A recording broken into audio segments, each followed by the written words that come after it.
Good evening, everybody, and we are live today. This was an excerpt of a fantastically beautiful track done by James Everingham for Audio Imperia's Jaeger, which we are going to take a look at today.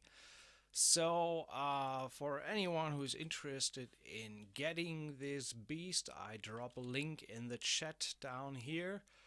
And, yeah, essentially, that's Audio Imperia's first venture into the orchestral realm with a full blown orchestra and trailer sound library. We will get into the nuts and bolts and gritties and all that stuff in a little bit. It retails for $5.99, and as you can see here, it's nearly 25 gigs installed. A lot of stuff in there, so let's dive straight in and have a look.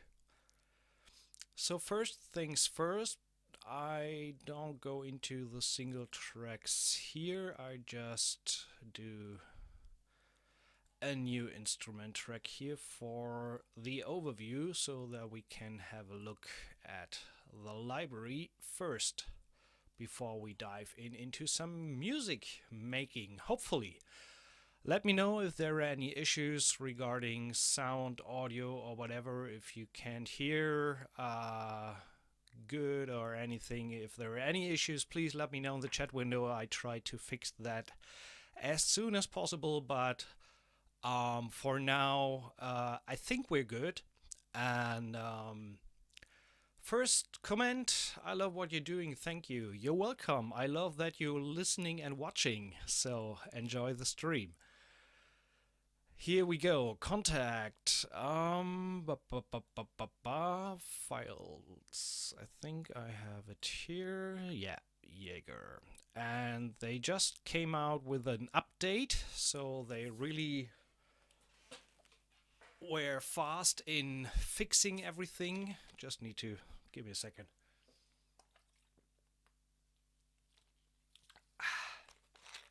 Okay, good. So, this is Audio Imperia's Jaeger. It's not a Kontakt player library, so you need the full version of Kontakt to run it. And you can add it in the quick load menu or access it via the files. And this is what we have in there. They have 5 sections which they call hangars. And we got strings, brass, percussion, vocals by Merida. I still have no... I mean, I've been working with her on my album, and I still have no idea how she's actually pronounced. Merida, sorry so much for that. I try my best to get that fixed.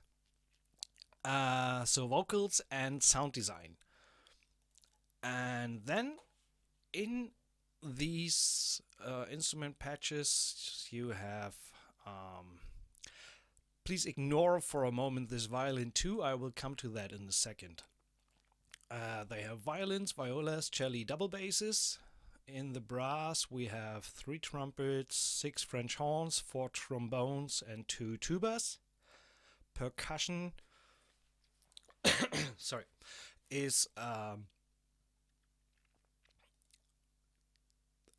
what was DC is distance compensated. So pretty much distance compensated means the DC patches are more geared towards trailer productions. They are a little bit more in your face, and the NDC patches, non-distance compensated, are more natural.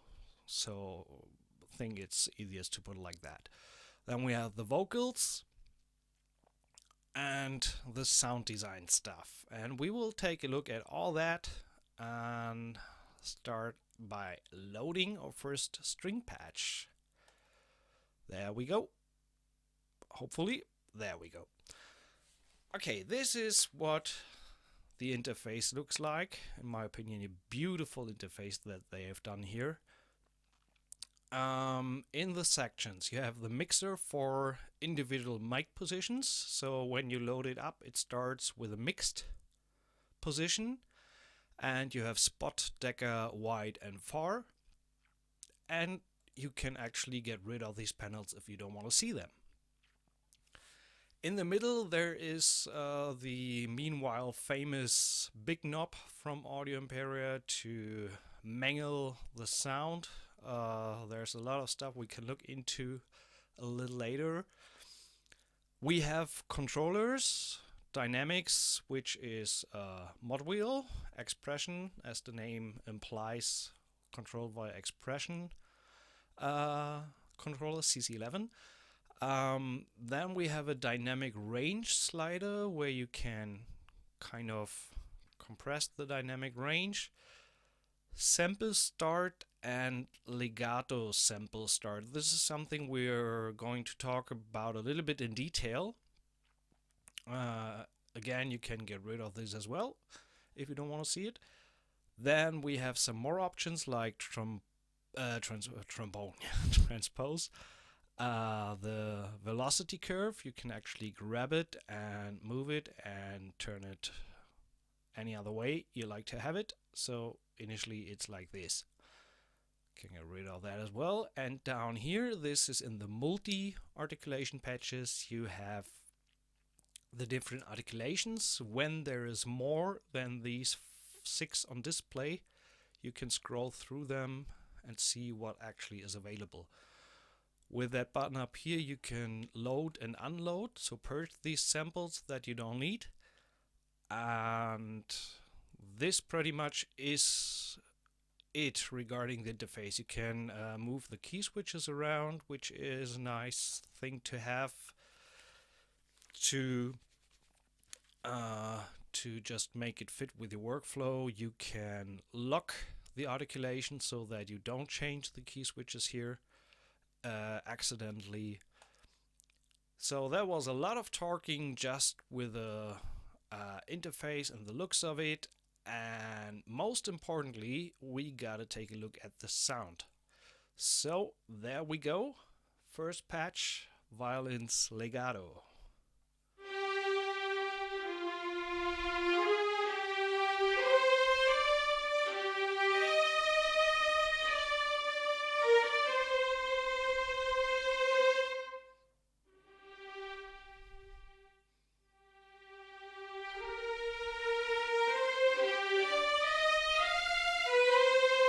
Oopsie.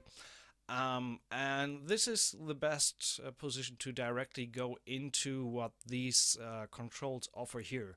It may be hard to tell from just watching it. When you play the patch as it comes initially, it feels a little bit laggy, a little bit like cinematic studio strings, for example, where you have the need to compensate for the delay of the legato transition, and this is the same here. So the transition takes longer than, so I don't have an initial response on the note. You can nevertheless compensate for that with this legato start slider. So this, on the one hand, we get to that in a second. Let me start here with the sample start slider. Let's switch to a spiccato articulation.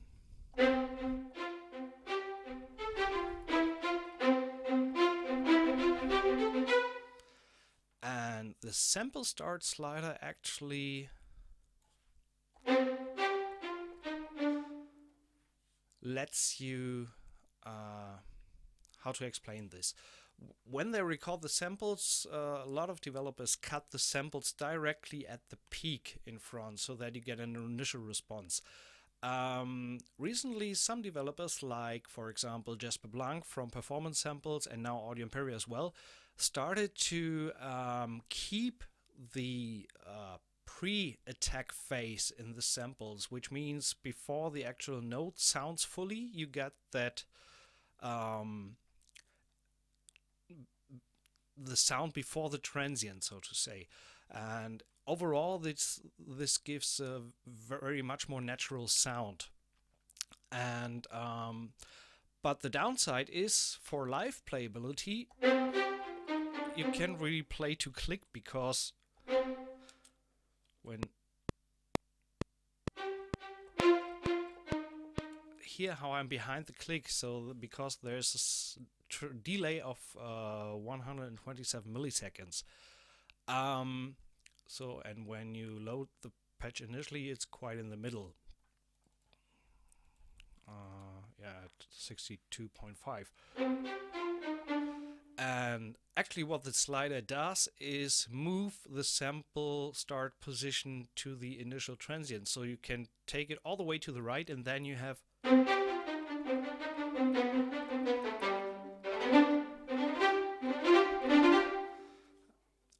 I think it might be better to show that in context here. So let me do some 16th notes.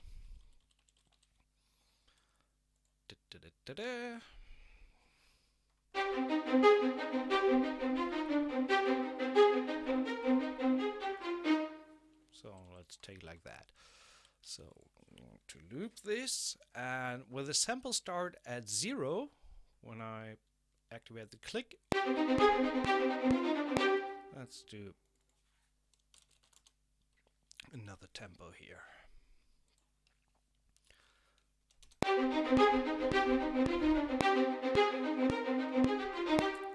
So pretty much on the beat, and now with the initial position, like it is when you load the library the first time, it's like this.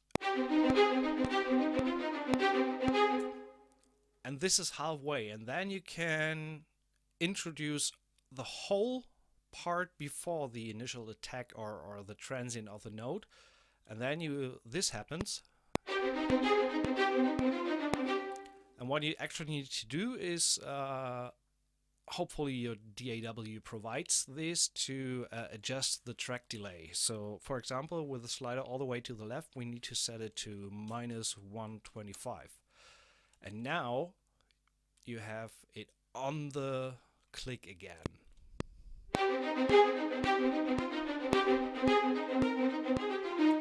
And the sound is much more natural than when you get rid of.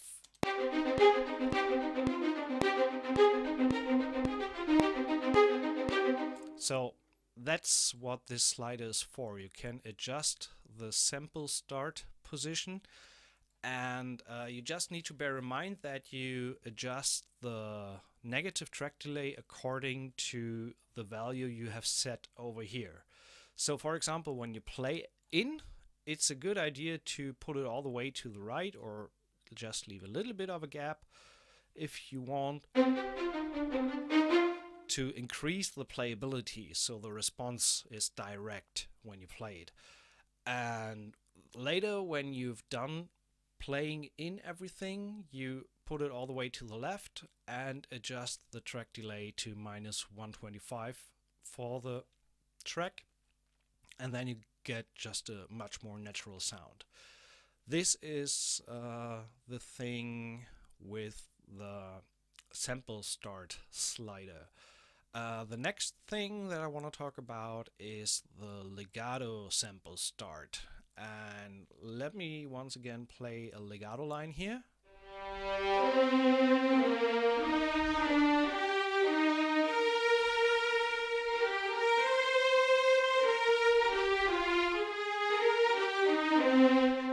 So, and the legato sample start slider is kind of controls the length of the legato transition, and you get a much faster response the more you put it to the left.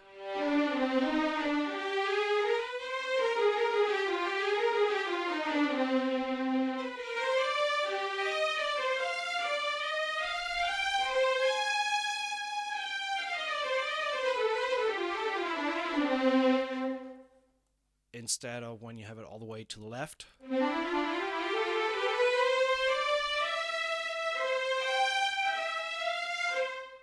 And all the way to the right would completely negate the legato transitions.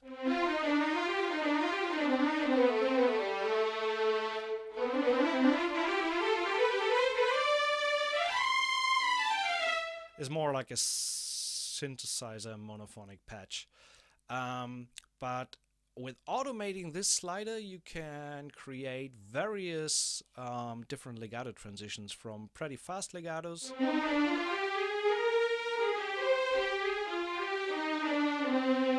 and let's learn this for a second.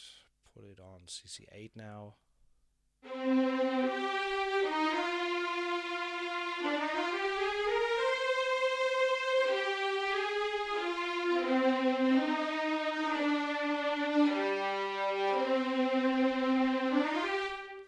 So that's a good thing to keep in, or an important thing to keep in mind, that this legato sample start really influences the way your line sounds with the strings, for example, or the brass. Let's take a short listen to the mic position. So as I said, we were listening to the mixed mics. So this is the spot microphones.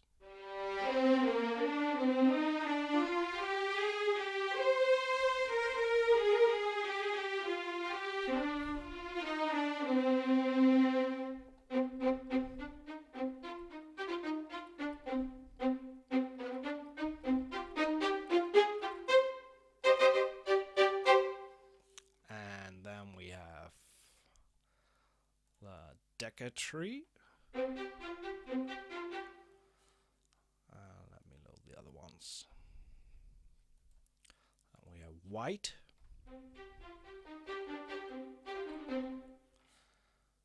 And far.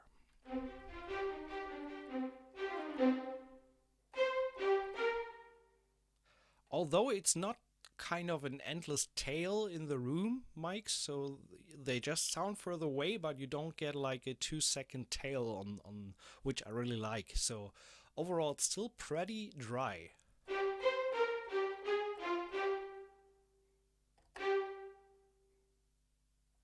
You can hear some noises there in the tail of the samples. I personally like that, like having a chair creaking or stuff like that, if it's not too prominent. So all 4 mic positions will be like this.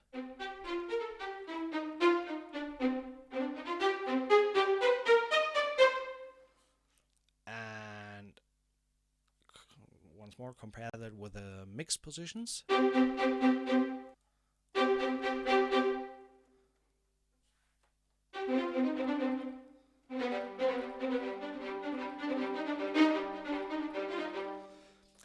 For the articulation, so legato, we already covered that. Then we got sustained notes.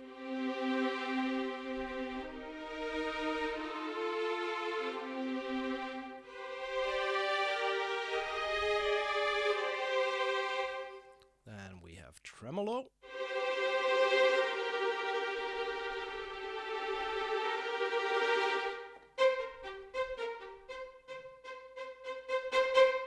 Spiccato, as we had before. Let's adjust the velocity curve a little bit here. So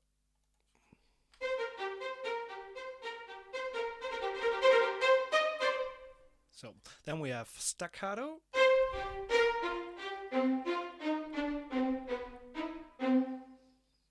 Portamento.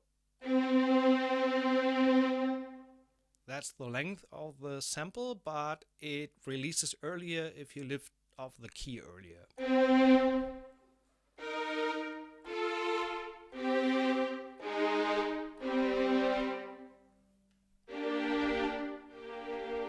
And this is also not dynamics, not controlled with mod wheel, but with velocity.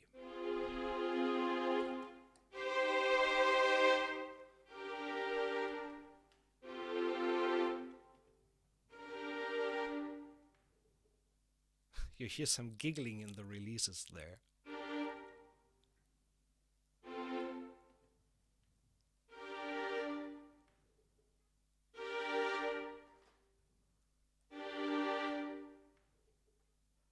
Yeah, a little bit noise there in the releases. As I've said, when there are more articulations available, you can actually move that to the right. So what we else have is Colegno.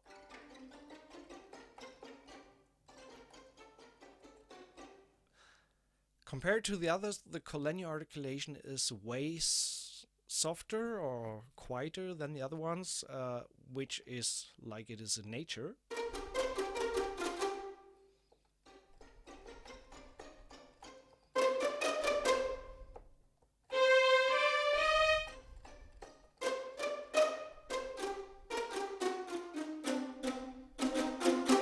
So, one more thing that I omitted for now is this section over here. And as I've said in the beginning, they come with violins, viola, cello, and basses. I'm a sucker for all 5 sections, and luckily they included a little trick to turn your violins 1.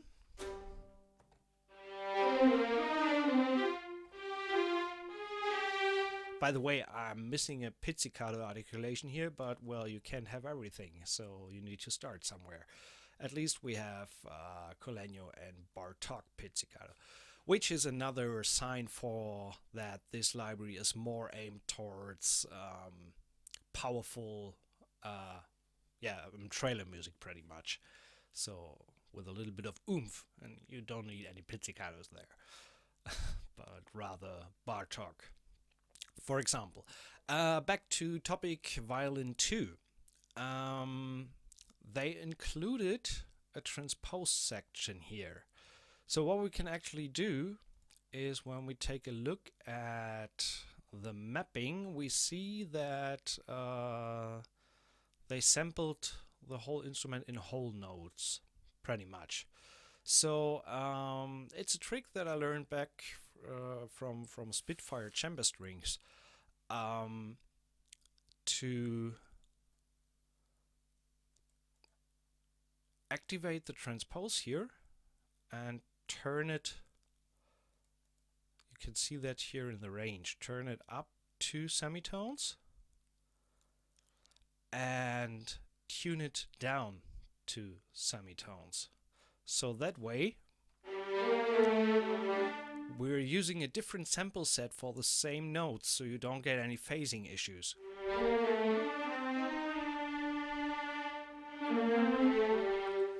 And when you do the European left-right panning, then you get this effect that you have violins 1.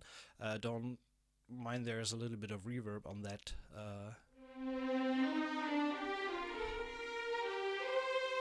Violins 1 and violins 2.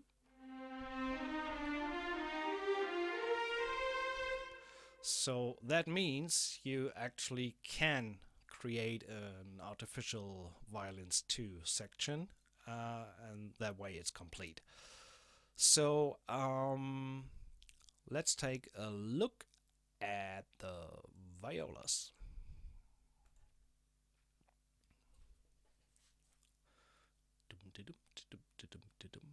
Oh, already done.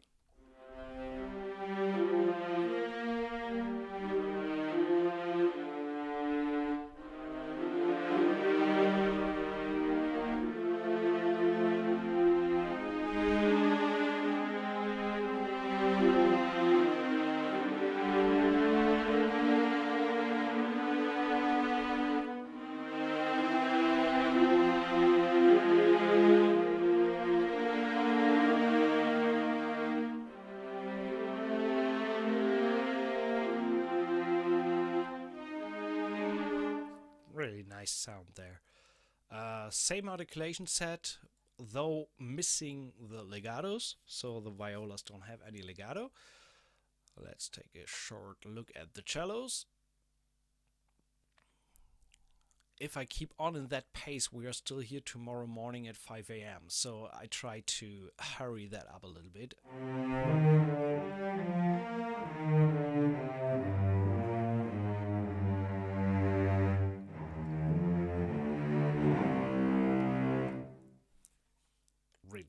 great sound in my opinion. Let's jump straight in. Take a listen to the brass section. Different articulation set here than with the strings.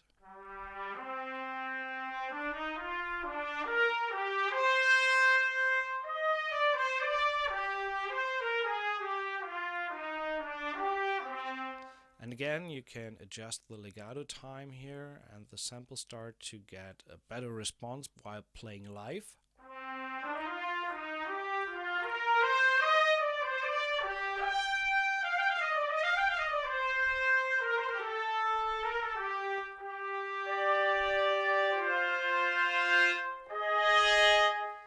They have some bite, definitely.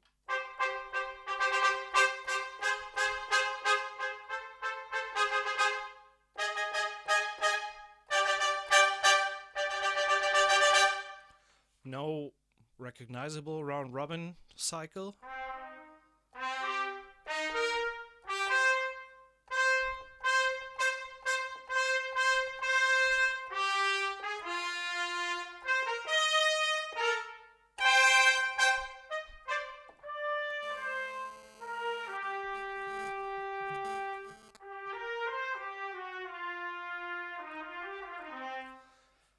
Next in line, the horns. There we go. Before we actually start, let's bring these up.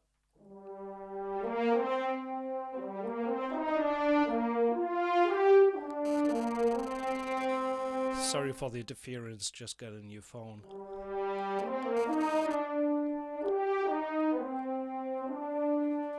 Actually gonna turn that off. Actually, it's not a new phone, it's my old phone that I reactivated. So, turn off. Sorry for that. Horns.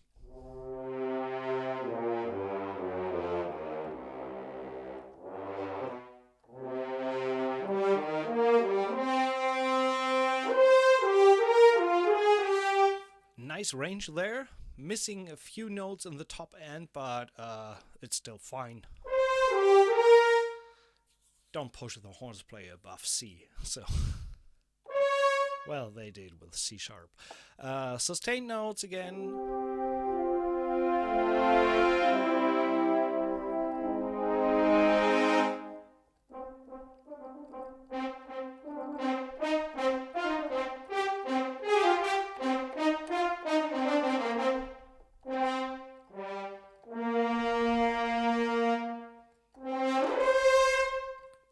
That's there. No more articulations in the horns.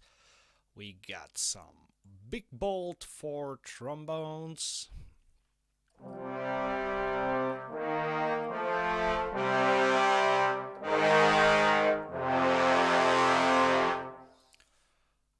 Staccatissimo. Sample start.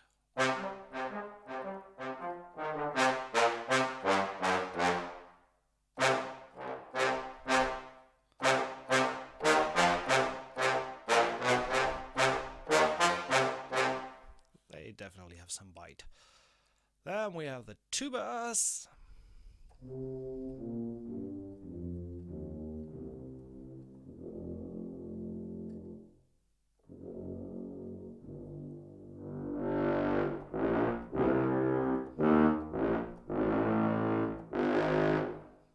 And overall, as I've said, the library is pretty dry in itself,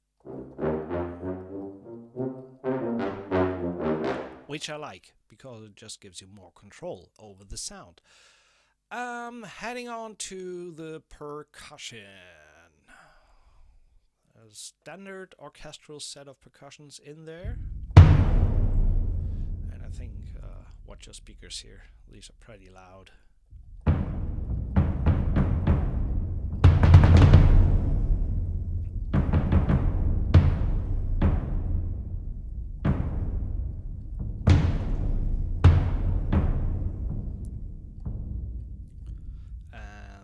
Some rolls. The cool thing is that this setup is pretty much convenient throughout the whole percussion. So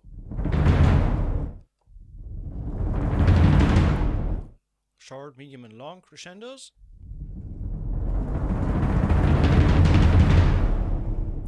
And overall, on top here on the C, you got multiple controlled rolls.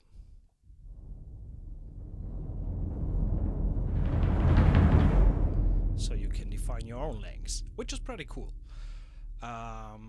Snare ensemble high.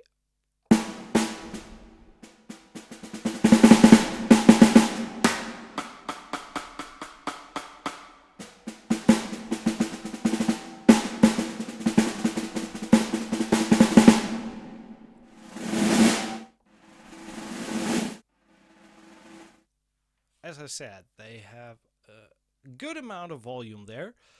There's a bunch of other stuff. We will take a listen to these once we get on to making some music. So low snare, stick ensemble, taiko, solo, high, low, mid. Actually, let's take a listen to the taiko drum.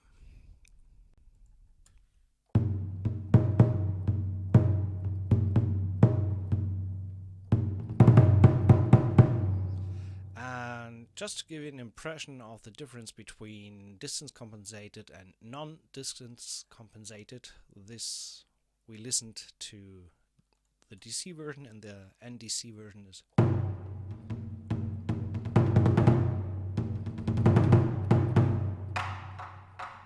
The sound seems just a little bit more loose, more natural than with the other ones. Then we have a tom-tom, tom ensemble high, tom ensemble low. Let's listen to these for a short second.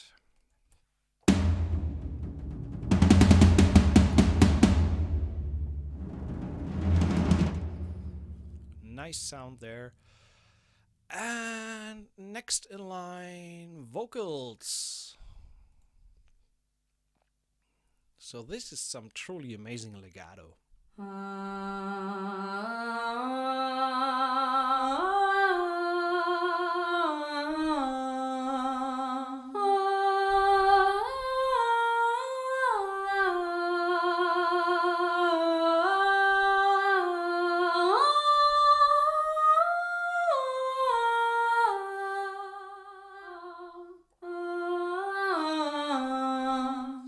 Again, we can control the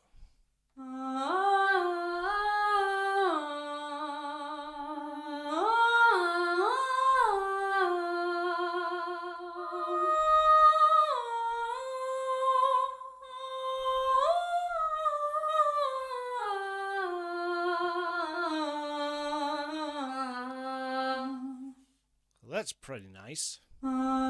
Sustained.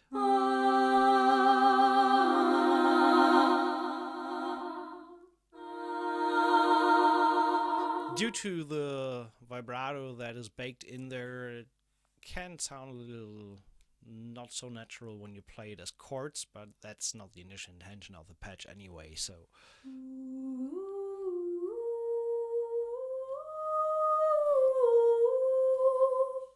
And again.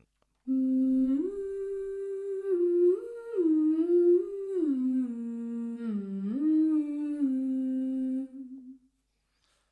then over here we have phrases.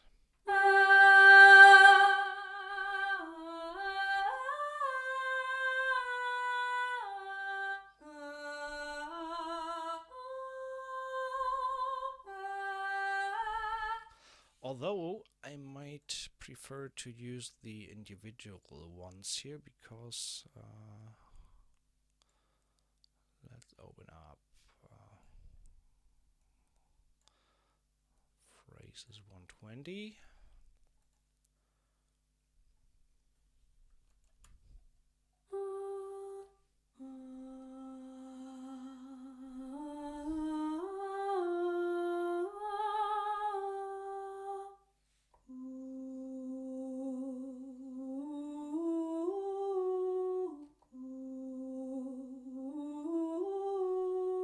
And they're tempo synced, it seems.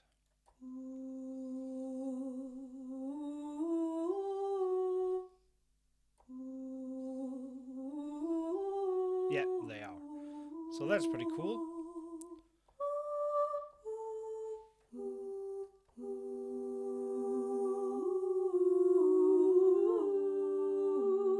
Interesting. Okay, so you can do some stuff there. Upscales.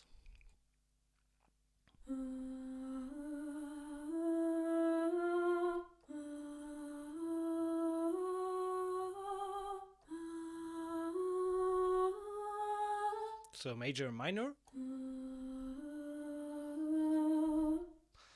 That's nice for some risers and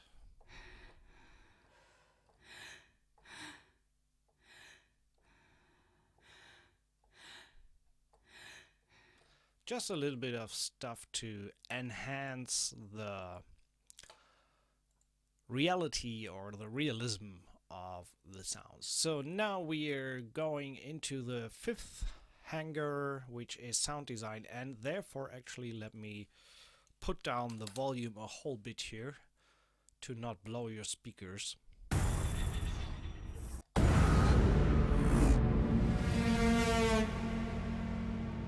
I mean, this is what Audio Imperia is already known for their awesome trailer sound design libraries.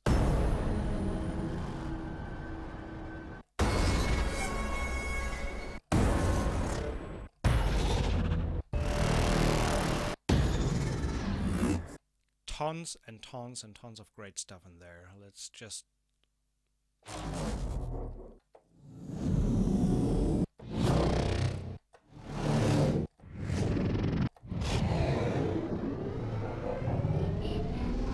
and with the sample start slider you can adjust where you actually want to start.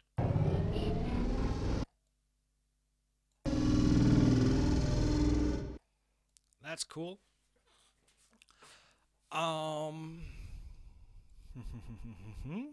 Then we have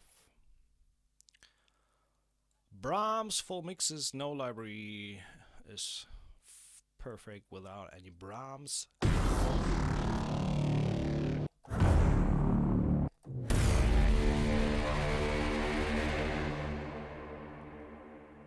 And there we have the ending for the next trailer already. Some of these are just insane.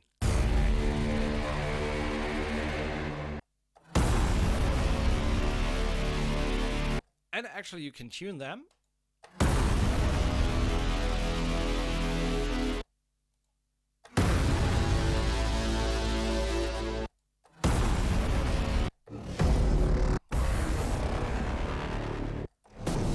By the way, the sample start knob doesn't work on a per sample basis, but for the general patch overall. So when I want to adjust that here, it happens on the other patch as well. Might be an idea for a future update. I would rather see to have these controllable on a per key basis or per sample basis, so that you can adjust each sample individually, but you can also just MIDI learn this whole thing and then adjust before you actually hit the note.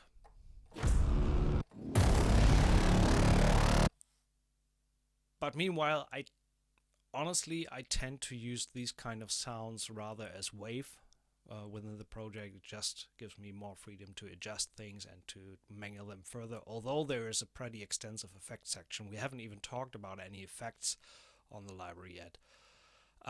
So then full mixes, we got Brahm only, then mechanical Brahms, then there are other Brahms as well.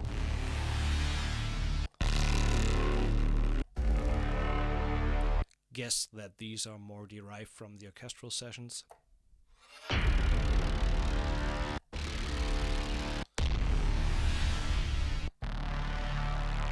They sound a little bit more natural.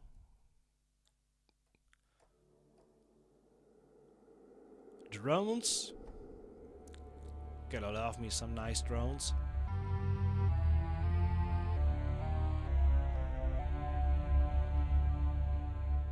So that's cool to have. Drones tonal mapping means that you can play them tonally and choose the drone over here.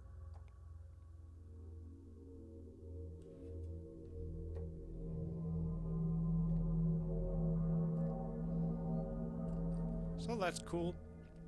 And last but not least, the hits.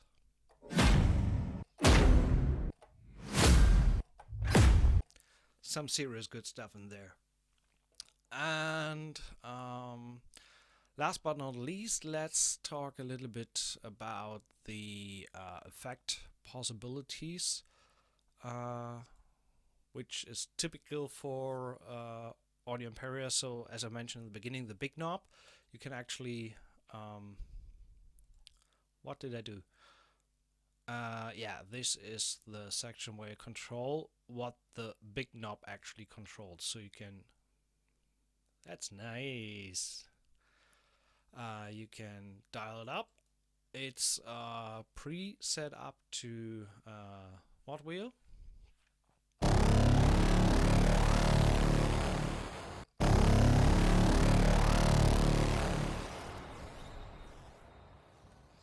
So right now it's I think changing the sample rate. Yeah, lo-fi. And actually controls the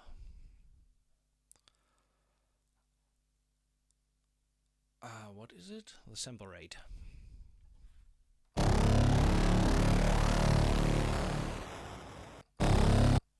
So and what I'm not really sure is where you actually assign it. Ah, yeah, there. Right, there we go.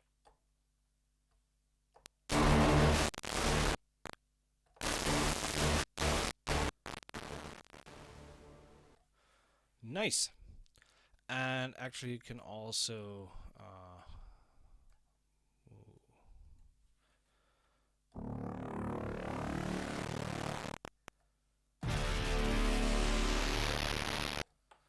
so that's pretty nice. You can assign whatever you wish and whatever effect you desire to choose. So actually switch it on and we can say, okay, control the drive.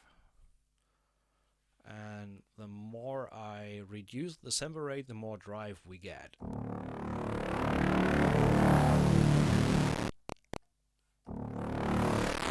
So you can get this whole stuff pretty gnarly. And this is a lot of fun, especially in the sound design realm. So, nevertheless, let's get rid of this. And as I've said before, the library is seriously loud. And since I actually, let's take a short look at what I did here.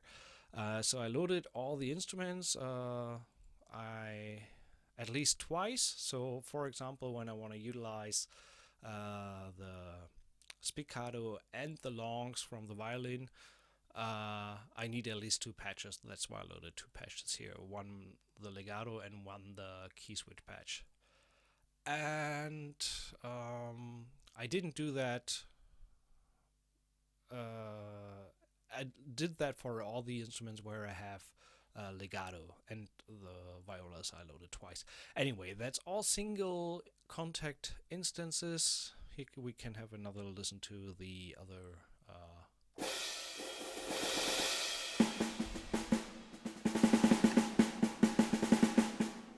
snare high, snare low.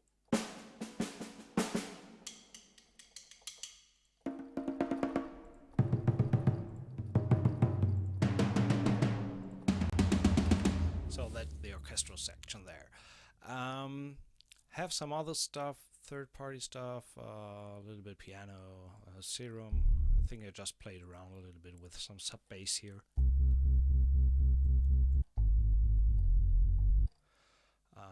Might easily also delete this. Can load it up later if we want. Typo.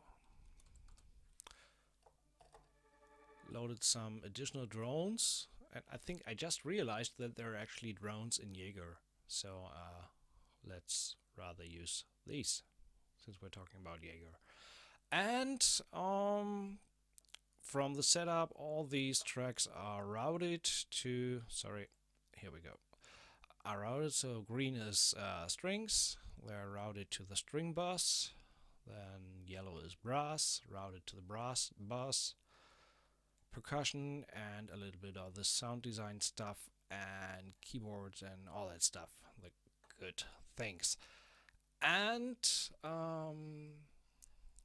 have right now only reverb for strings and brass, Lexicon Hall, and a 2.02 setting here for the reverb time, and these are sent to their corresponding bus as well. And the string instruments, I just put some Neve console on top. And this is the most important thing for me, all the tracks start with a negative track gain of -10. So that gives me enough headroom for mixing later on, because when you use the library as is, you're easily hitting the red. Which you obviously don't want to. That's it for the sake of the mixer window, and what I'm going to do now is just do a short break and we'll listen to another demo track from Jaeger, and then we are going to jump straight in and do a little bit of music with it, hopefully. So till then, just enjoy another demo track from Jaeger, and we are going to take, well, actually Daniel James did an awesome track, so let's listen to this one.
Damn, there was no music? Sorry for that. I heard it. Actually, the question is, why was there no music? No idea. That's strange. Well, um, let's start. Sorry for that. Yeah, thanks for the link. Danny James did an awesome demo track for this library. Really enjoyed that. So let's start. I have no idea what we're going to do today, but since it's a rather trailer-oriented library, I would assume we go into that direction. Um, let's start with piano here. Piano is not part of Audio Imperia's Jaeger, so I just brought up NE's The Grandeur.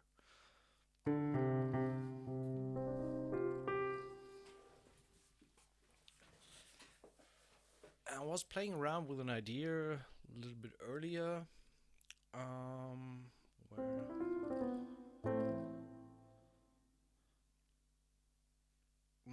What was it? Yeah, if you don't record an idea.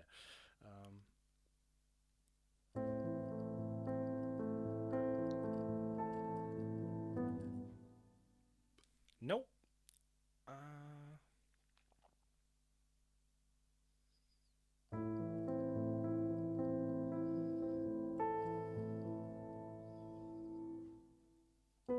Uh, yeah. Okay, now I got it.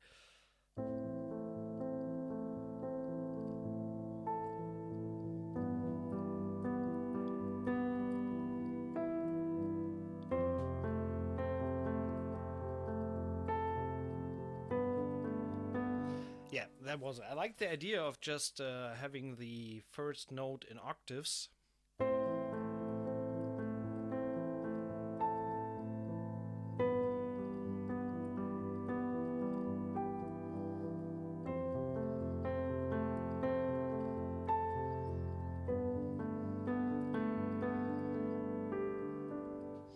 Okay, that's kind of an idea we can work with. Pretty straightforward. A minor, E minor over G, F major, G major 6. Just need to figure out the tempo here. See if it's double time or...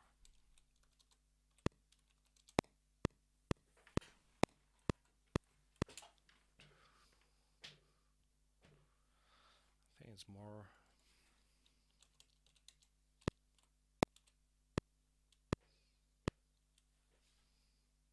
I think even slower.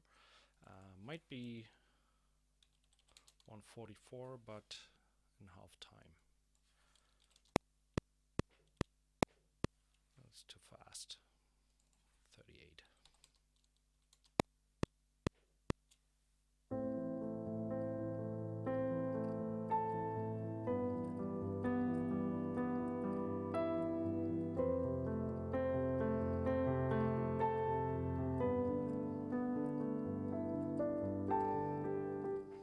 Something like that, I think. 132.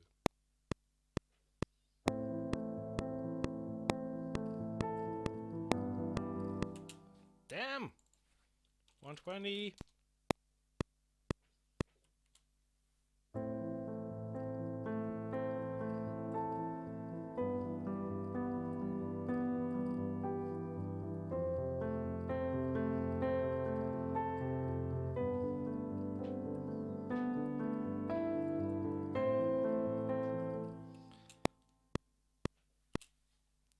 Okay, even slower.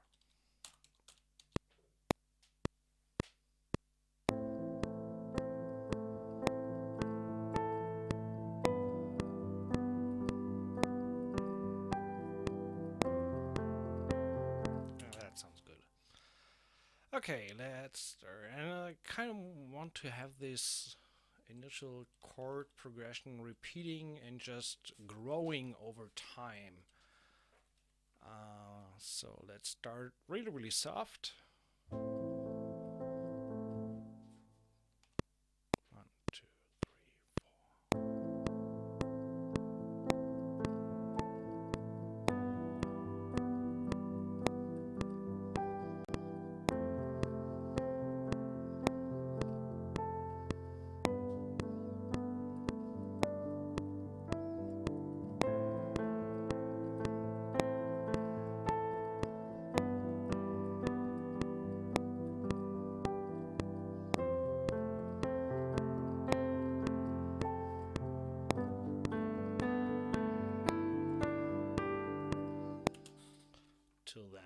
to fix a little bit of stuff here.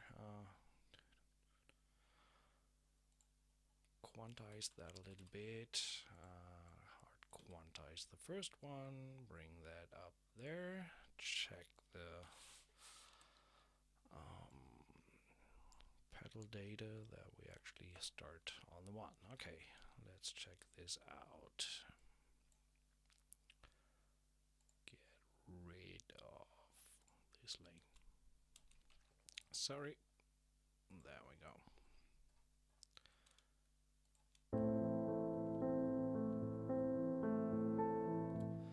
So first things first, as said, I want to start the initial note with an octave above. And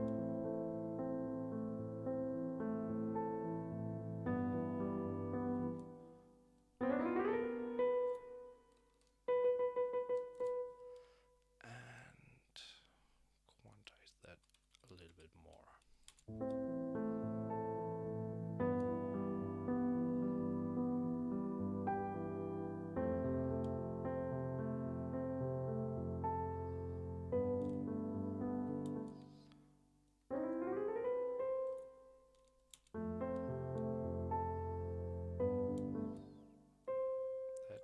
There.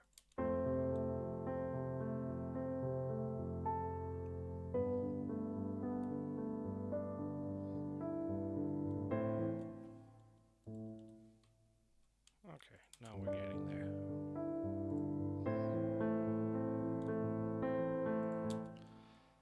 And I think for the second part I got a little bit lost there in terms of timing, so I'm just re-record this. And so we want to come in here.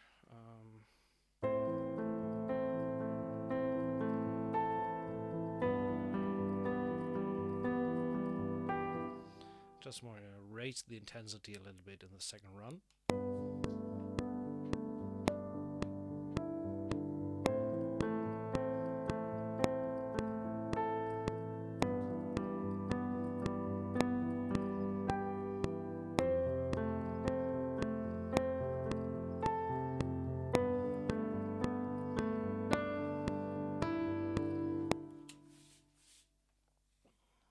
So let's try this. I think first notes got missing here exactly. What settings to use on grandeur if it's allowed to ask? Of course it's of course it's allowed to ask. That's what we're here for. So if you want to know what this is my standard production music piano, and rather soft in tone, overtones, activated, release samples.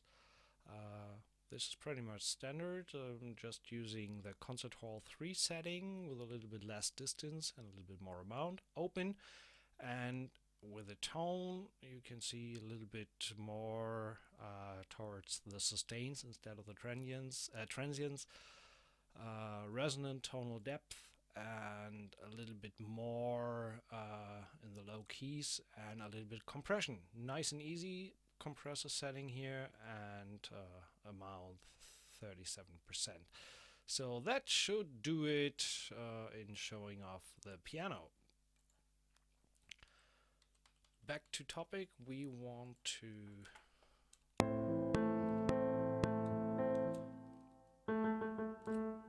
bring this a little bit down.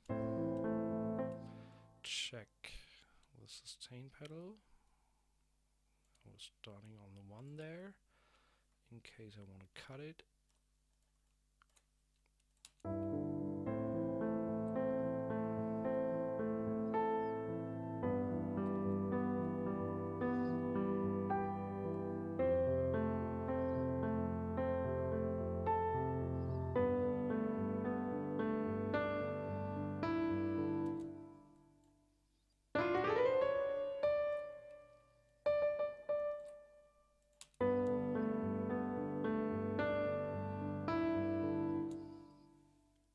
Okay, so that's the first run.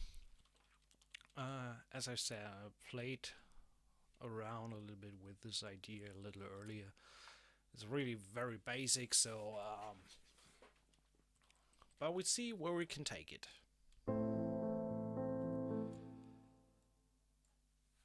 First thing what I want to do is I want to have a sub boom on the one, and unfortunately in Jaeger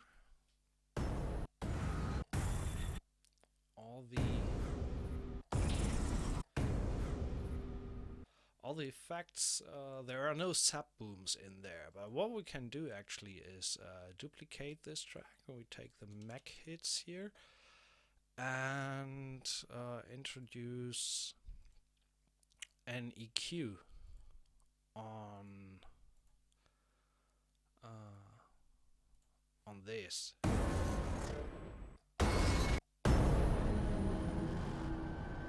So let's take just one sound that we like there. I like this one. And then we activate cut.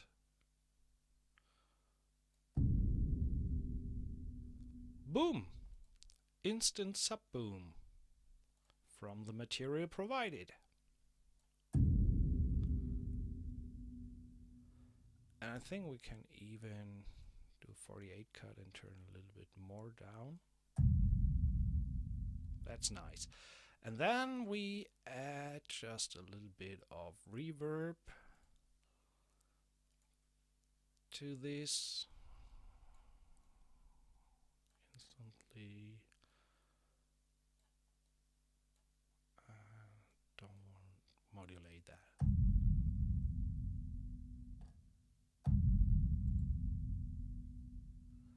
There's one frequency, I think it's over here.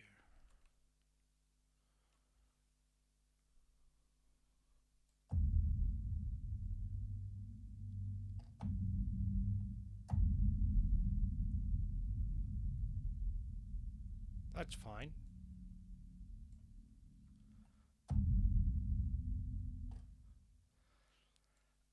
The only thing that I want to do is play around a little bit with the release time. So let's set it to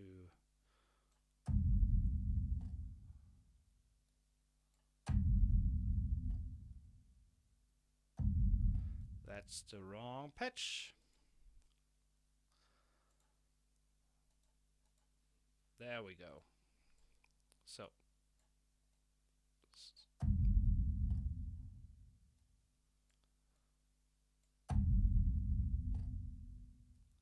okay, there we have a low boom.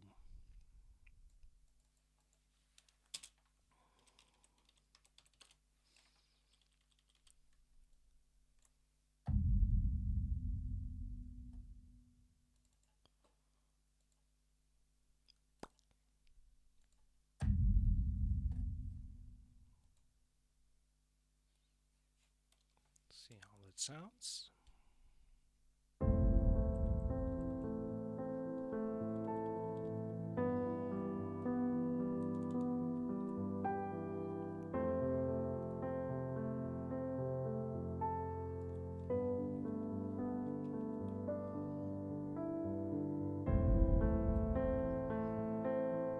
Okay, next thing, let's add a little bit of a drone, and actually these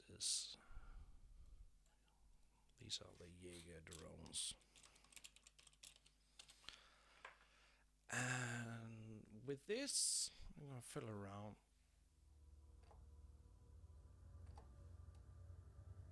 I'm looking for something a little bit higher sounding. And I'm just increasing the sample start just so I don't need to wait for the fade in all the time. So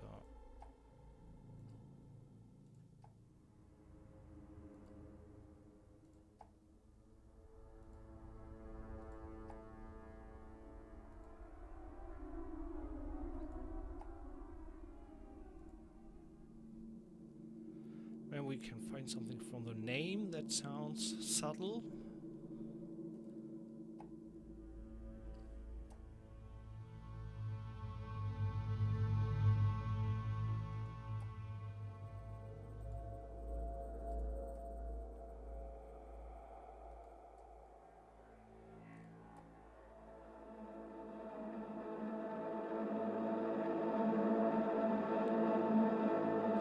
like that one.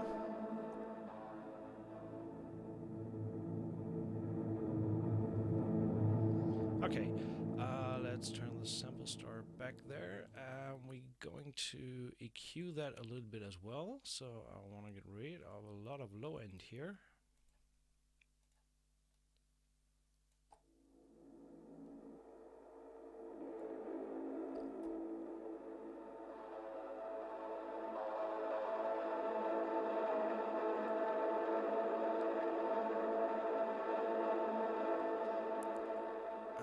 No, it's not the perfect sound.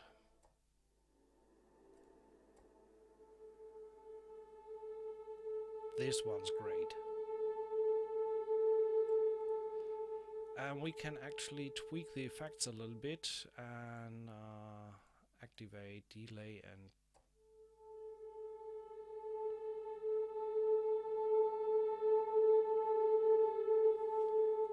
turn a little bit down, make it a little bit softer because I really want to have it sitting in the background. Let's see.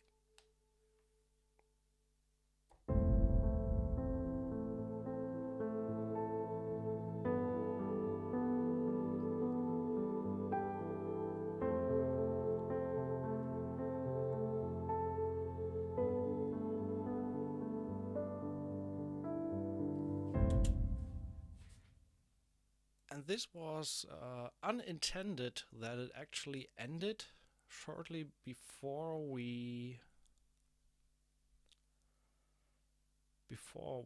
reached the end of the phrase.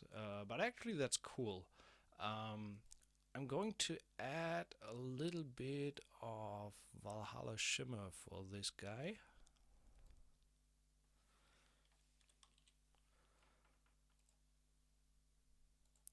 To make it a little bit more sparkly. No, big stereo. Makes it that way. Get a little bit of feedback. Size, let's keep it as is. Modulation all the way down, and let's try the darker one. So let's see how that sounds.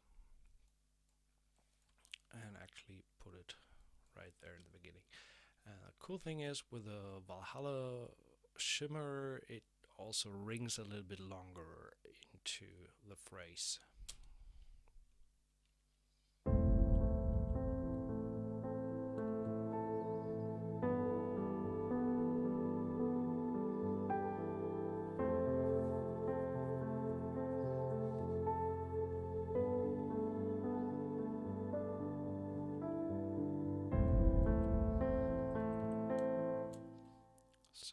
This is that. And one last thing that I want to do is add a little bit of movement. So I'm going to load up, which one? The volume shaper. Love that guy. So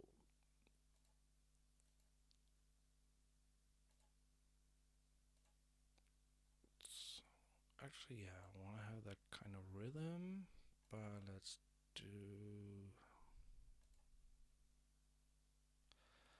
Let me check that first.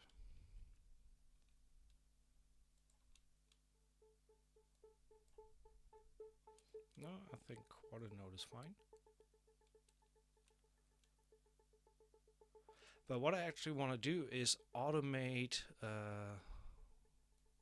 when I play this patch here.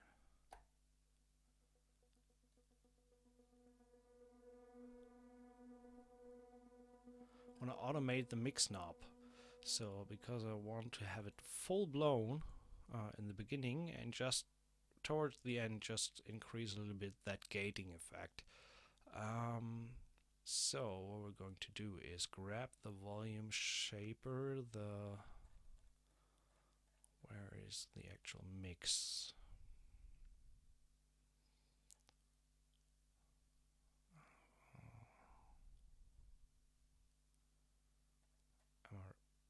Yeah, there we go. So I want to change the mix.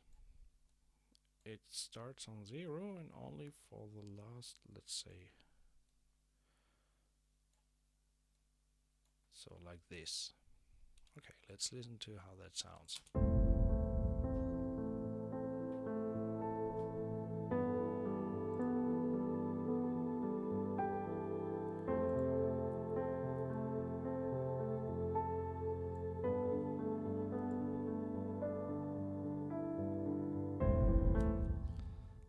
That can be a little bit more pronounced.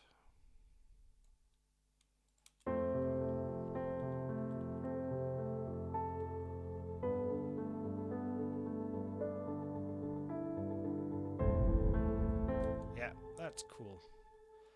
The same we're going to do here again, and this time we blow it up to full extent. So, time for some strings, I would say. So for the second run through, where the piano rises in intensity, I want to utilize the cello.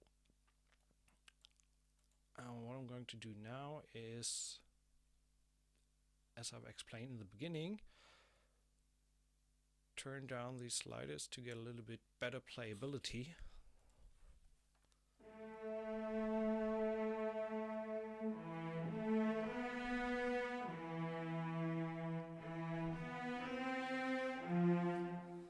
That was a little bit much on the legato slider. I have no idea, so just let's try something here.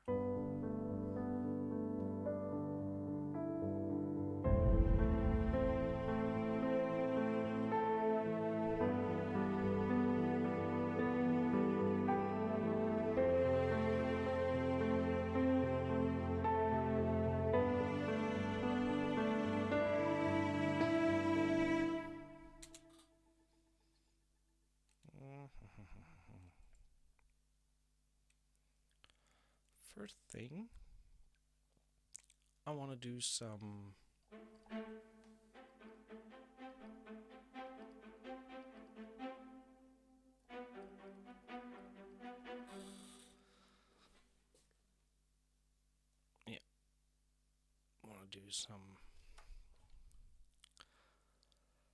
what is it? Spiccato. Sorry. In the violas. So I actually want to have it on the grid.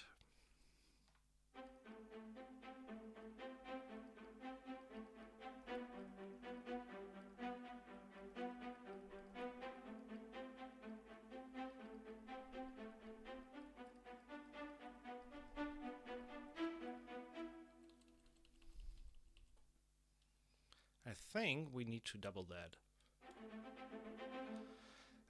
Yeah, made a mistake. Actually, that's 8th notes, not 16th. And one cool trick in Cubase is when you make such mistakes, you can just double the length with this little guy, and then you are set. What I'm going to do is already bring down the sample start to -125 and set this to -125 as well, so that way it sounds a little bit more natural. And I also want to have the velocity pretty much all the way down, compress that a little bit to make it a little bit more even, and turn them down. Really want to have that soft underneath. And actually start where it should start.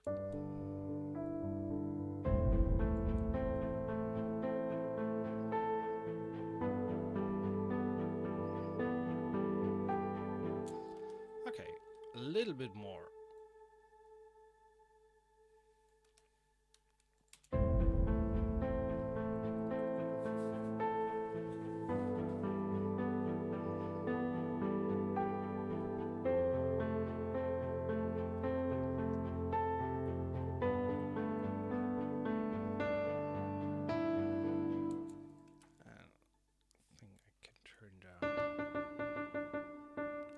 Piano a little bit there. Was a little bit too forcing.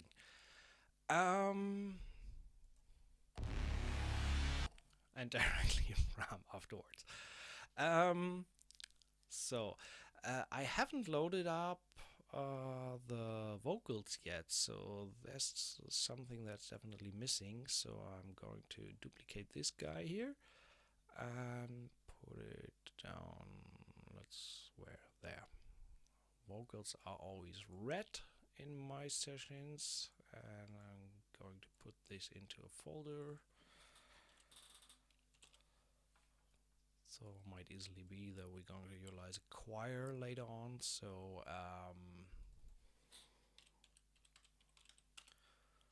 let's load up the vocal patch and actually load it up where it belongs.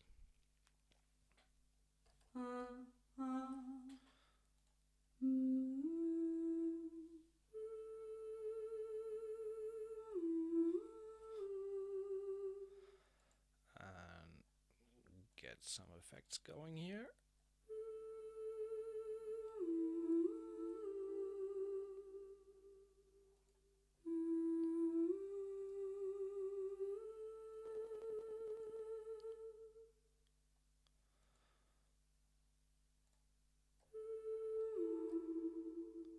That sounds good.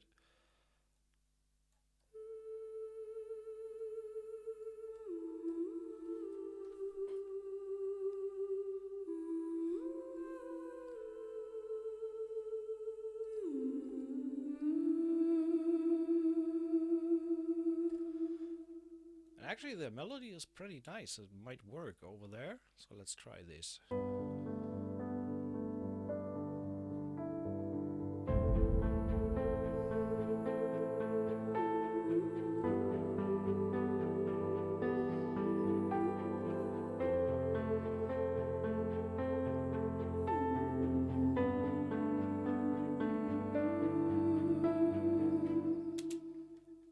I like that.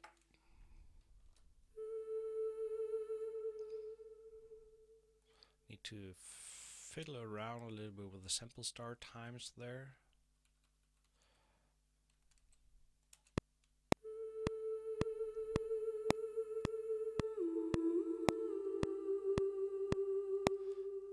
This is something where I want to have a faster legato, so I just put up the slider a little bit.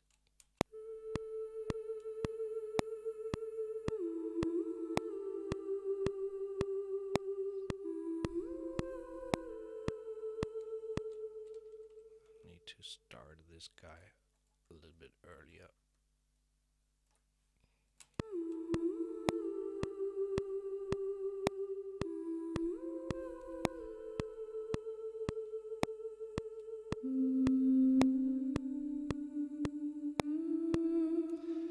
Then what we can also do is, okay, we can see here minus 165 milliseconds. So I just take all these legato notes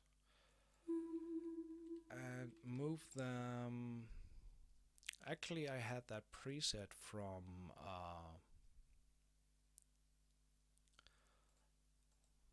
we can do otherwise. I was just thinking of the preset that I had from Cinematic Studio Strings, where I just move them a few milliseconds depending on what I need, but these are all velocity sensitive. So I'm just putting these minus 124 in this case, so that should work.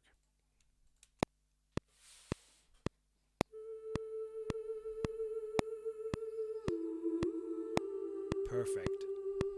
Absolutely on the spot.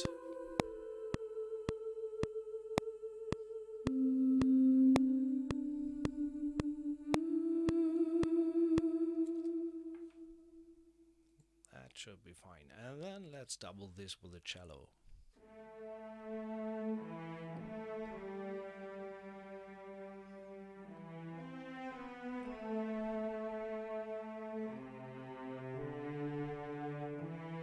Okay.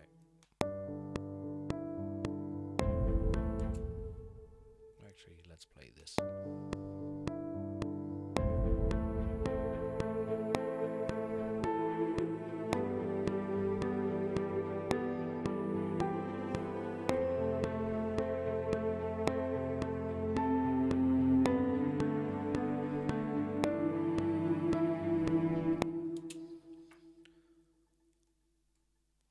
Nice, nice, nice, nice, nice. So, let's see what we have overall.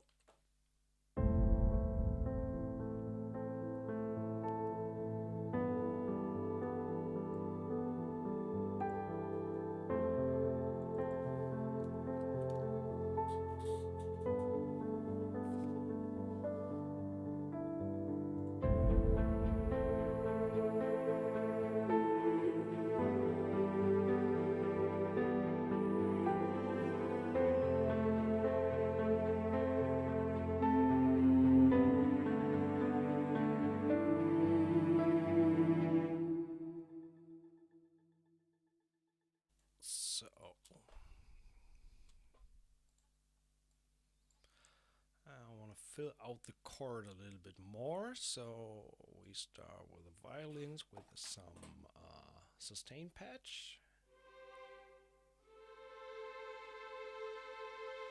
And here I want to utilize expression as well to really bring that. Let me bring up the interface here.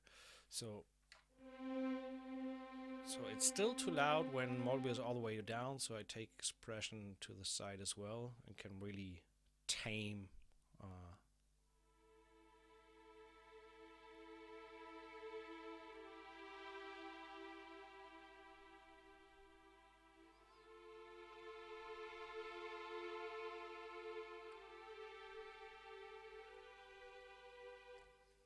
something like this.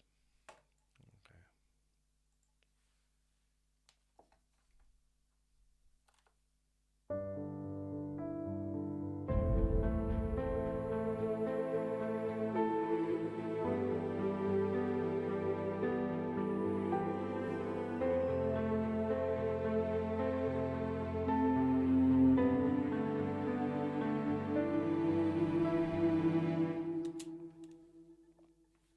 So let's go with this for a start. Oh, I actually already did an expression map for this. Nice. Just make sure that we catch that first moment there.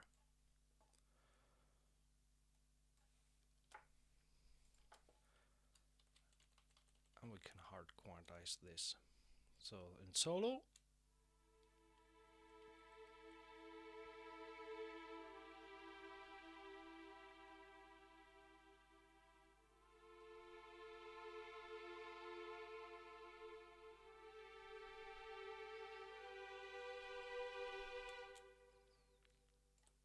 so it's really all about dynamic and making use of what we have there.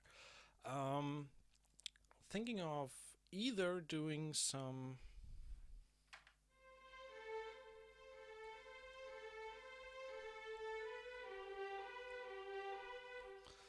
or rather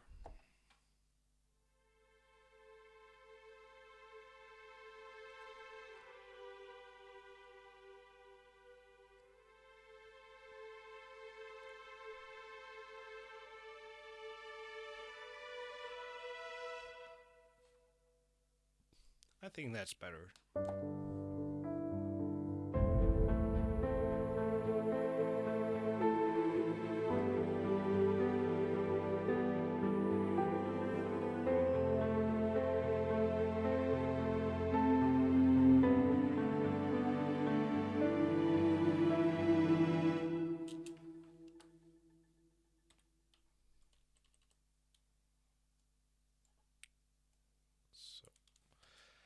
And as I've mentioned at the beginning, what I did here is the violins 2 are actually the violins 1 patch with that tuning trick. So 2 up and 2 down on the contact tuning, and I panned the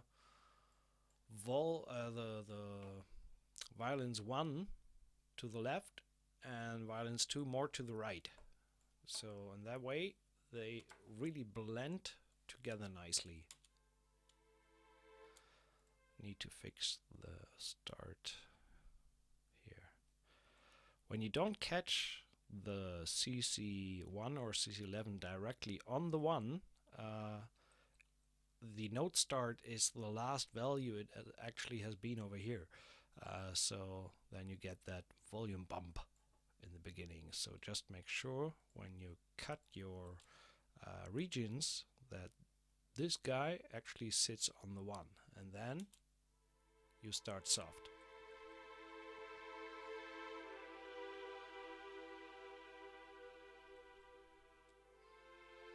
And actually I want to try something. How does it sound when we actually do tremolo in the second violins?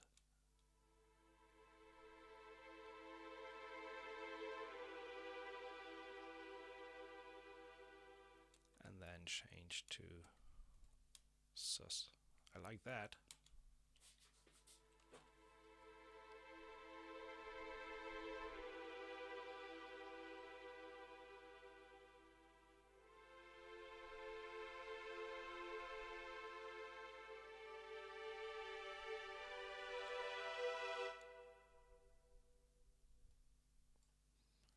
Actually, we need to do like this.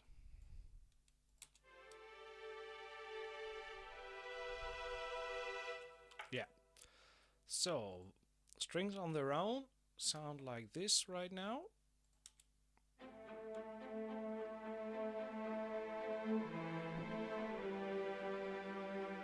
I need to fiddle with the cello transitions there.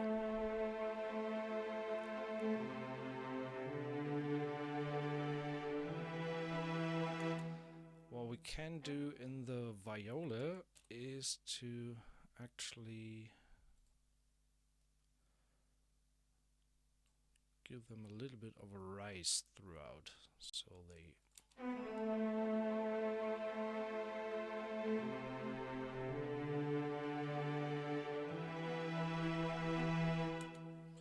should be enough. Let's fix the cello transitions here. Right now we have it sitting at -185. So I'm just grabbing all the legato transitions, which are pretty much all of these, and switch this here to seconds.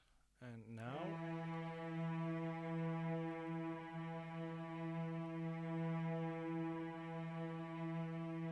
it doesn't have to be on the millisecond exactly. It should be now.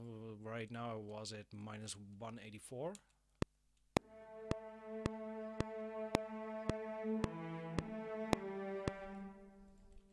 Sounds good to my ears.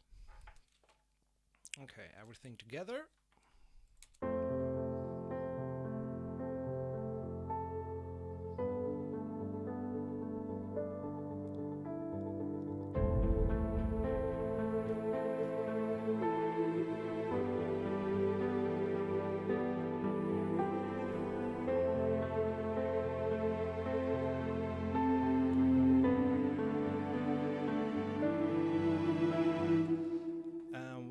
Sure is to even out a little bit the performance of the vocals, so just put a compressor on top. Let's see, vocals, something like 4.5, fast attack,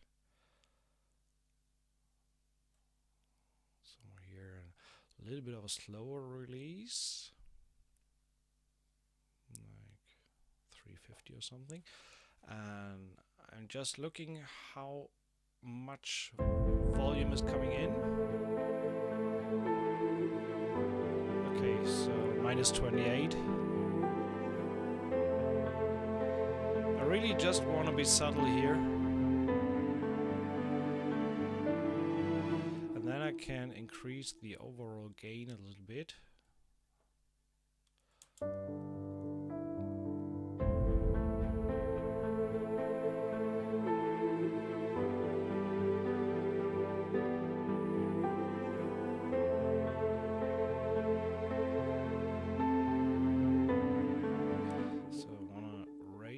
volume a little bit overall, and let's take a look at a little bit of EQ.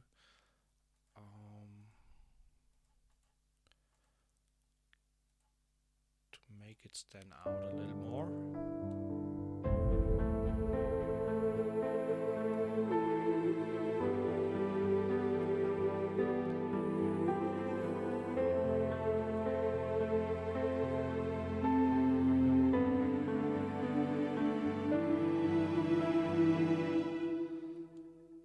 Just a little bit more high end. Okay, that's what we have so far.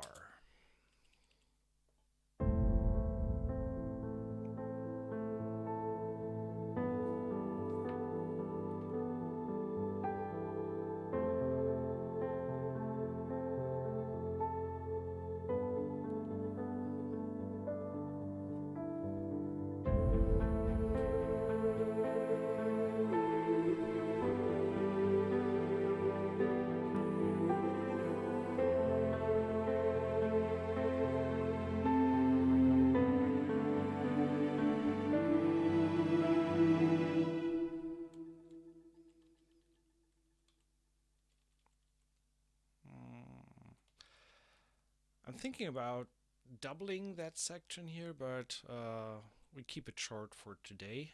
So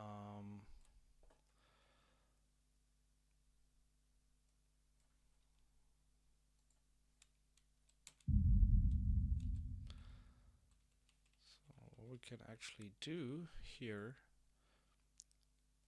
is I want that hit not as big as the Mac hits or the other stuff, but I want to automate the EQ band a little bit and turn up the frequency for this hit a little bit, so that way here we have it down there, and then I raise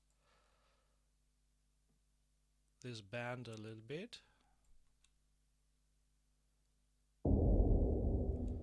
That's too much already, so we bring that down to around 500.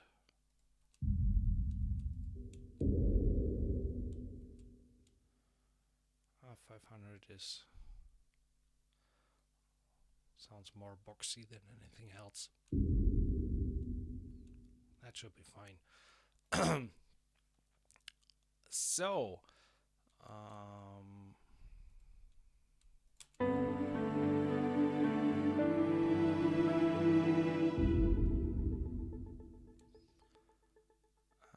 actually, let's take the volume here of this guy.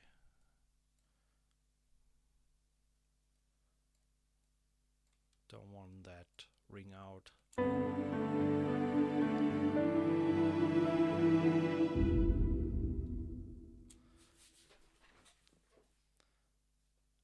And on the last part, let's bring in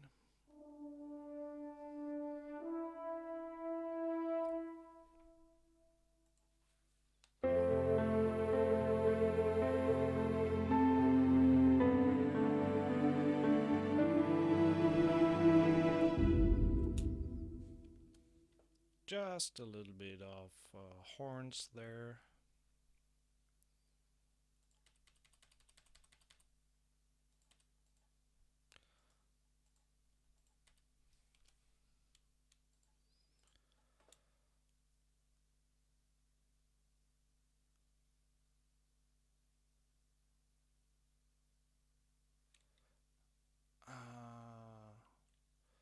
I don't okay, question, how can you record notes ignoring the pace? I don't ignore the pace, I have the piano, and that's why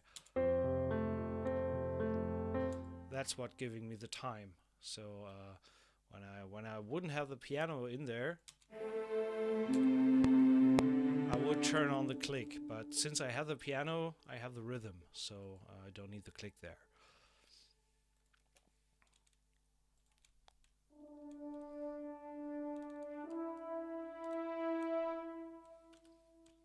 that's fine. And the tuba is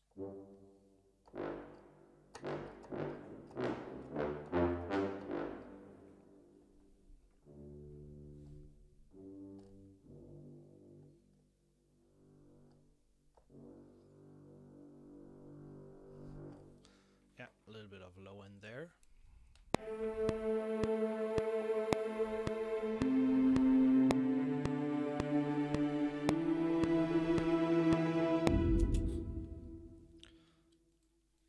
Actually, I had cycle on, that's why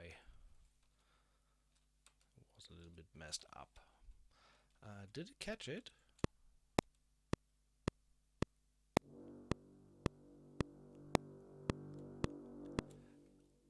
See what I did here is that initially when brass players kind of give the note in, you have a little bit of a volume jump there before you can't start from silence into breathing, or hardly.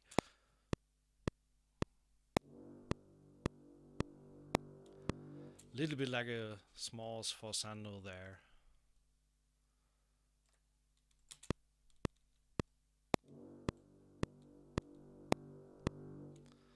Might be even a bit much, so smooth that out a little bit. I think I did it in the expression as well. Yeah.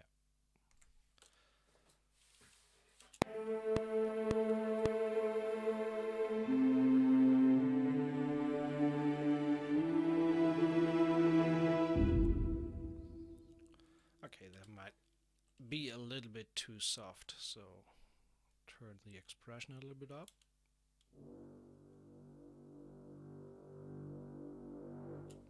Should be enough, and let's double the tuba with a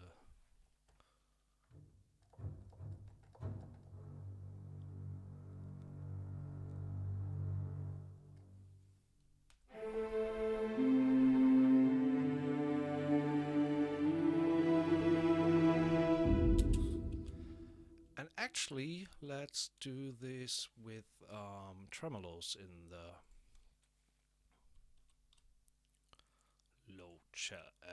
low basses.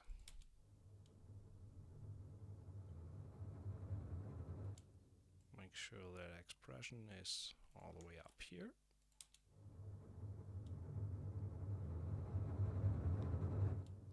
That's nice.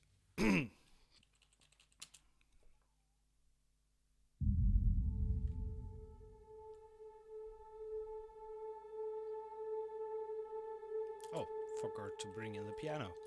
And actually what I wanted to do is I'm missing a little bit of kind of the sparkle on the piano.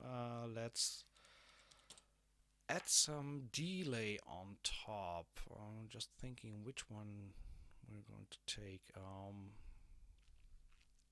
Let's go with waves H delay, but not with analog, but feedback. Let's try ping pong and high pass the delay a little bit, and then I really want just a little bit.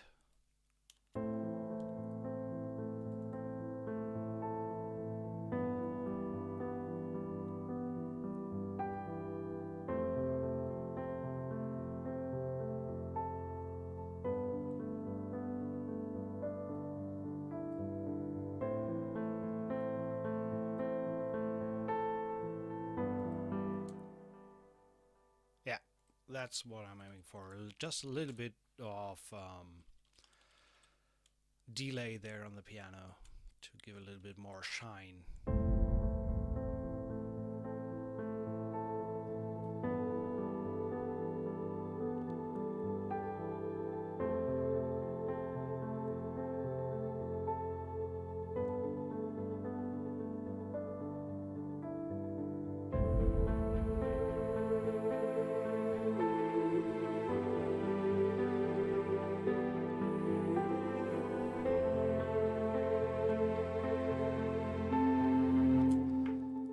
Okay, volume very low. That might be because I have nothing in my master bus. So let's just bring in good old waves LL and just increase the volume a little bit. Should work better. Sorry for this, forgot to include that. So watch your speakers. If you had it louder, it might be a little bit more now.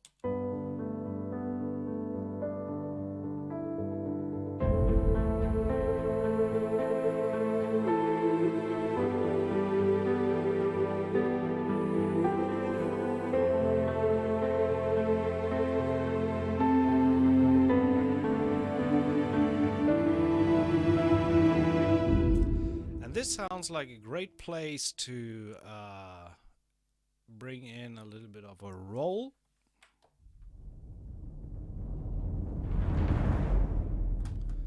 And as I've said, these rolls from the percussion are motorway controlled, so you don't need to rely on pre-made phrases. They have them as well, like short, mid, and long crescendos.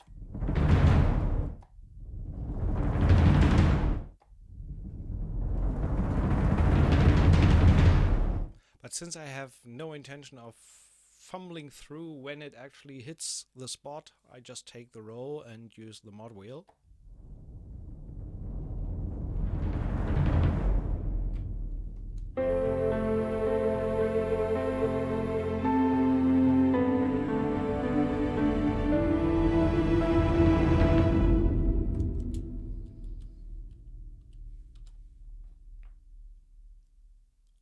I wanna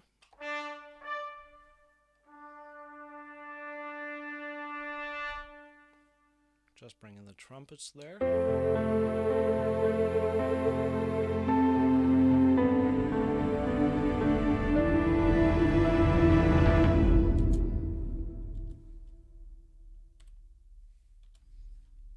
So brass on its own is like this.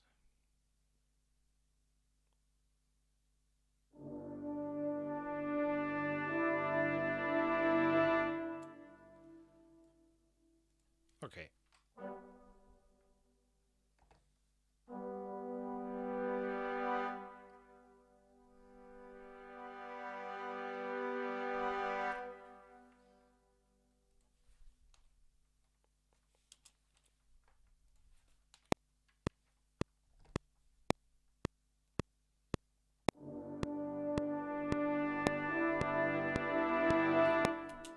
Just a little bit of trombone. And what I did here is I kept the mod wheel pretty low because I don't want that loud mod wheel sound, and just did a little bit with expression arise on the lowest dynamic layer, so to say. So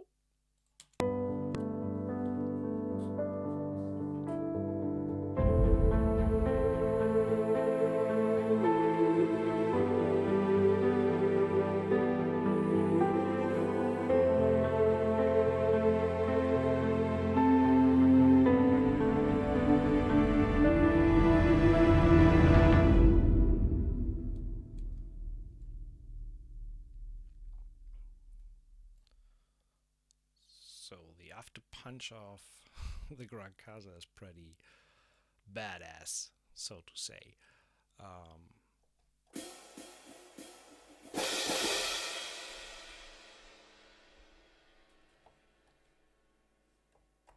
Unfortunately, on the cymbals you don't have any crescendos. Would have been great, but none are there. So we can utilize that. Or just duplicate this guy and take damage to the rescue. In this case, if I can find it, come on. Because it has... Actually, no, don't use damage. I just recently bought Loops de la Creme, the cymbal rolls. What a great little instrument, to be honest. You get a bunch of different symbols. Um, these are actually different patches. I put them all into one patch, and these rolls can be controlled with mod wheel.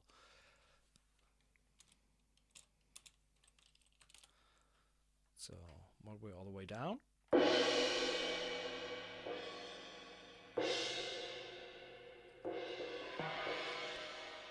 And this is not what I wanted. Symbol rolls. I created a multi. Exactly. There we go. With all the symbols in there, and for whatever reason. Yeah, there we go.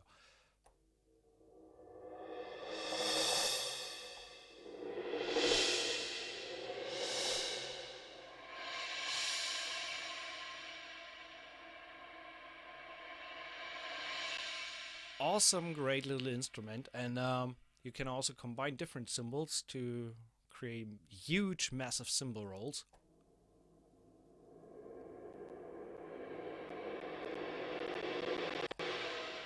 Although it gets a little bit CPU intensive, at least in the stream now when I am running the streaming software at the same time, so I'm just going with a single one.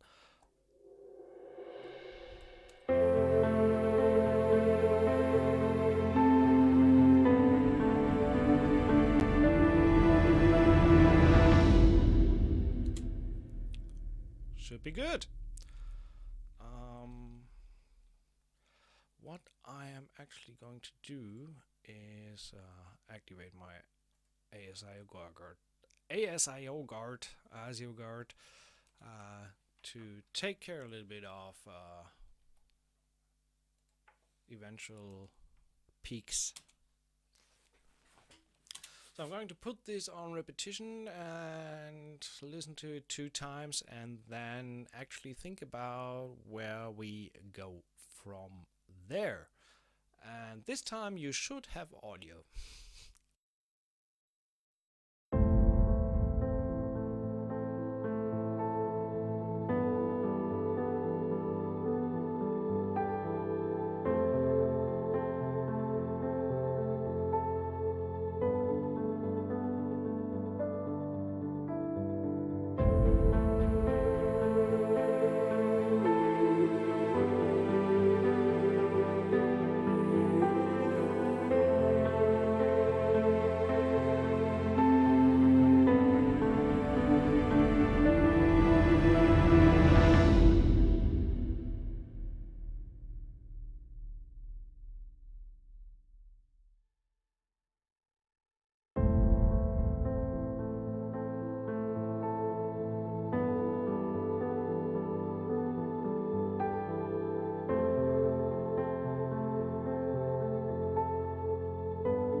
Good, good.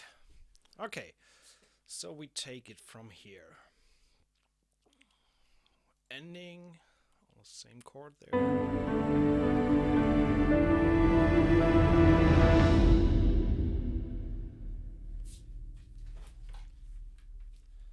So we going into the next section with the same chord scheme, but now a little bit more elaborate on the strings.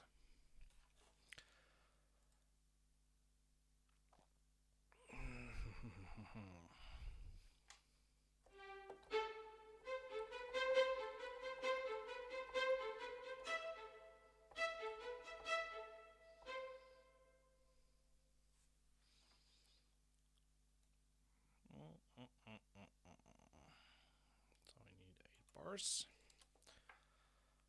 8th notes, And back to your question, the amine record mode. This is MIDI step input, and step input lets you record just the notes you played on the defined note length.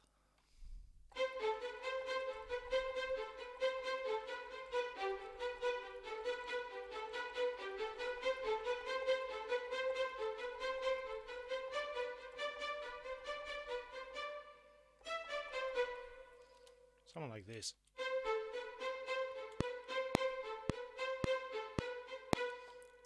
And what I also need to do is adjust the delay offset. Sample start is at -62.5, so we need to put this to -63. And what I also want to do is, because the eighth notes are a little bit slow here, so I'm marking all, duplicate them, and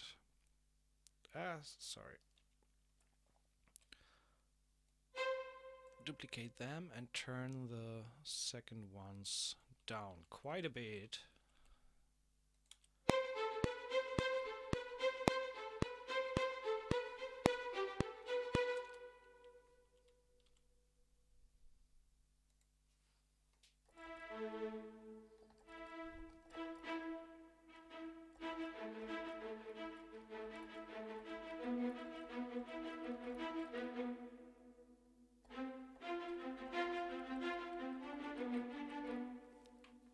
Just playing around with the chords here.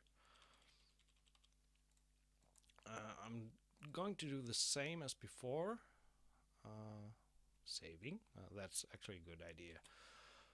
Haven't saved since we started. So spiccato.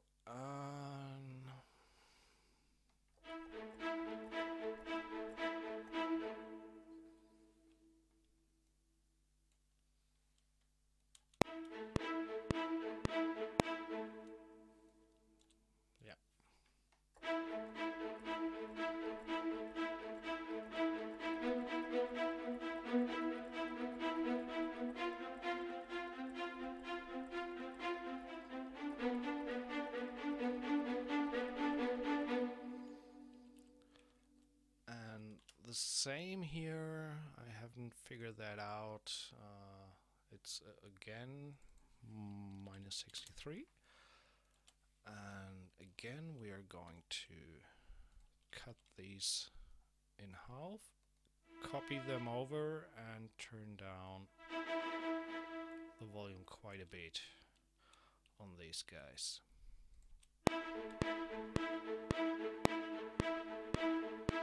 That was a tad too much, so let's compress that a little bit. I like that sound.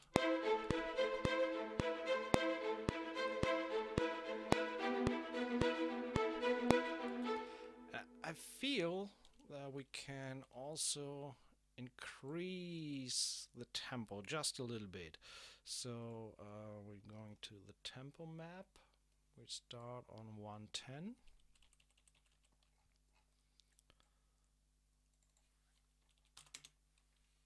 And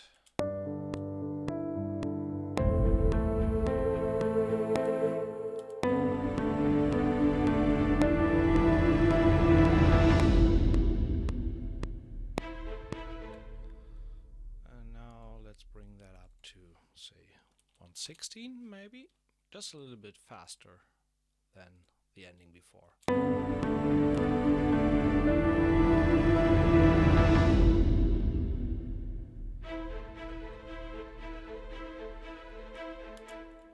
And actually, let's tell the strings here that they are spiccato strings. And I think we can compress them also a little bit.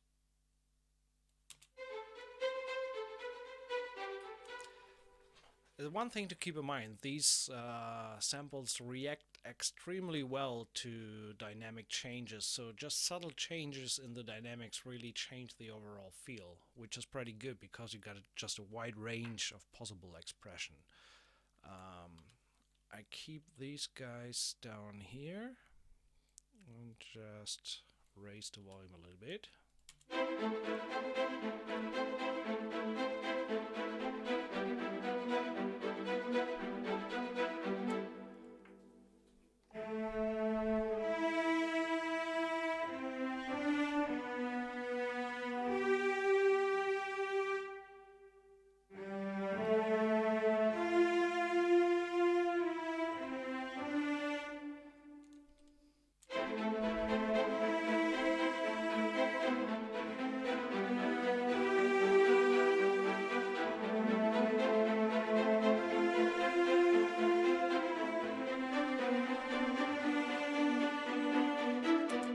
Too simple there, but we're getting there. First things first. I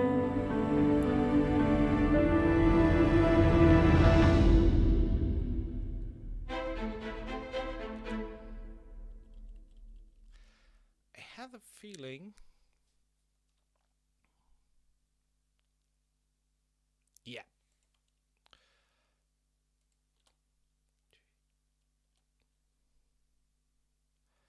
I'm going to change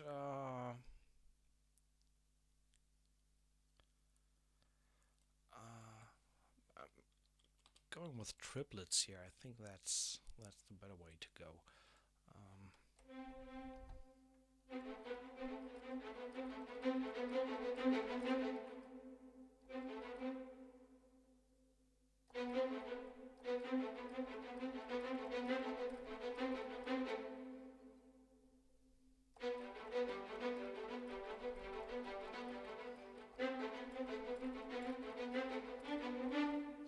I think triplets is a better idea here.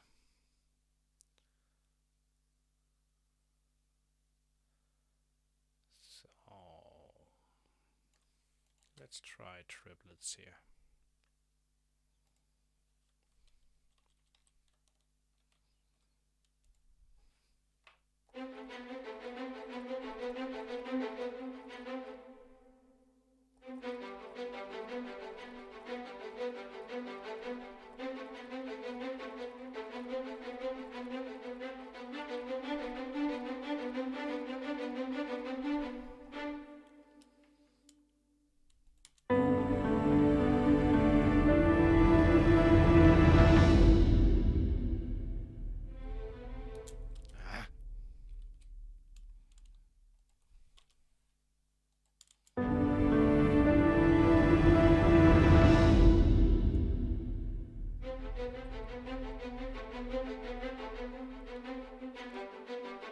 Yeah, that's better.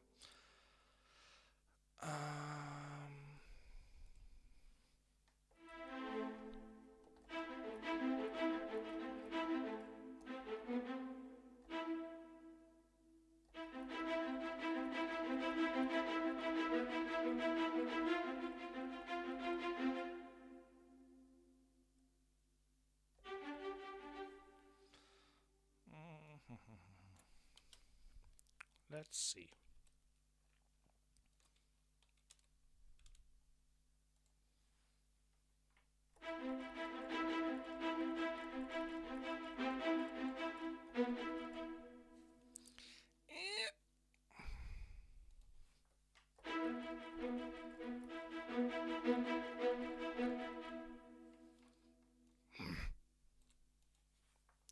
Ran out of timing there.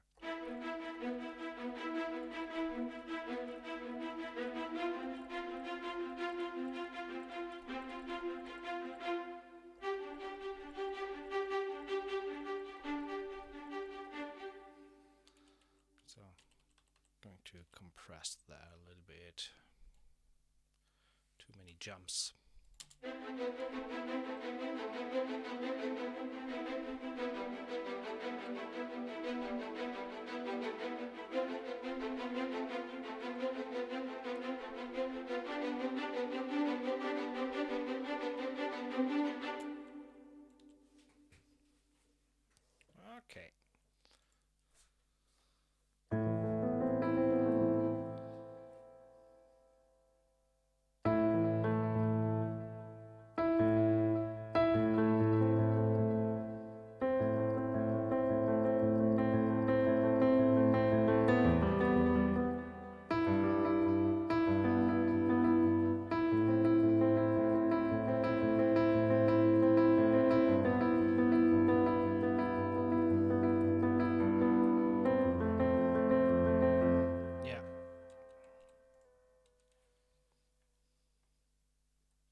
keys.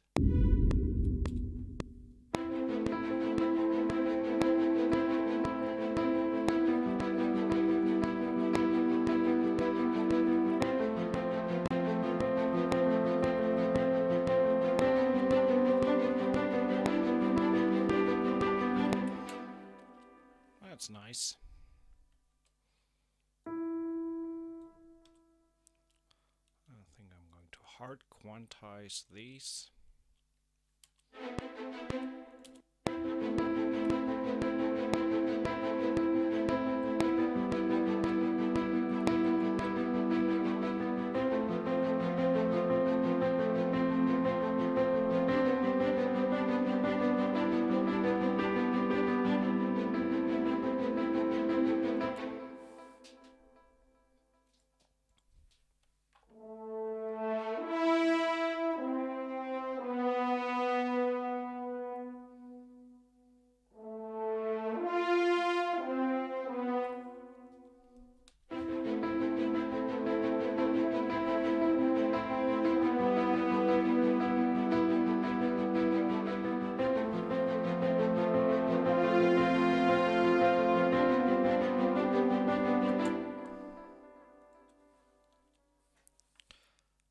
Delay is a tad much here, so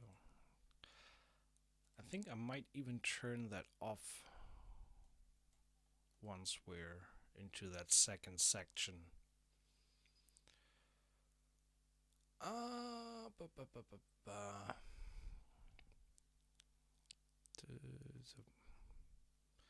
So we want that delay to turn off.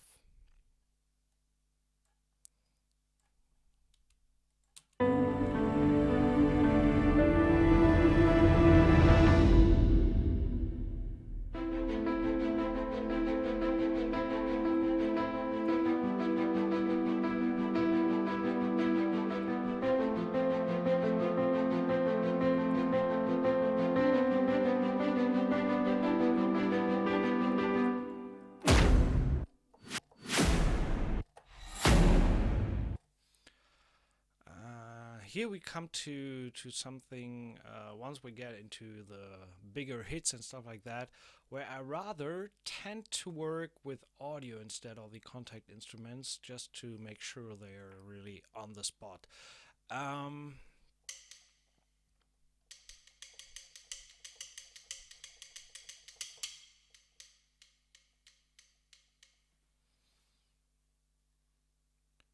Really want to do some ticky stuff here.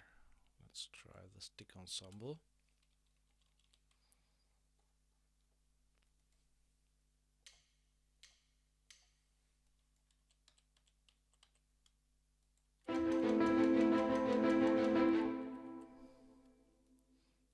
No, let's go with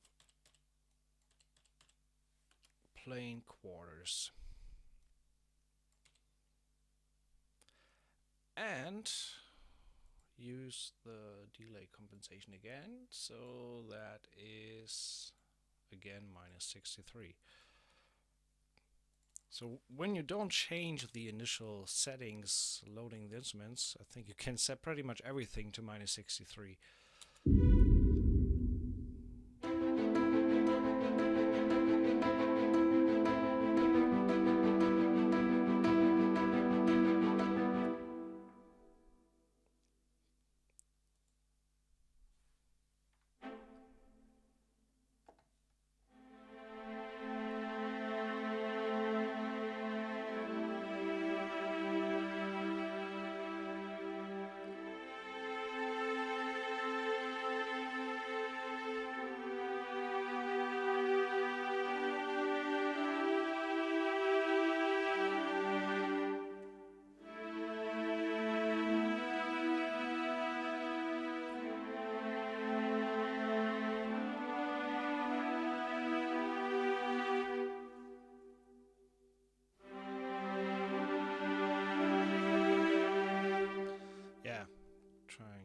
Going to use some sustained strings here, sustained violas in this case.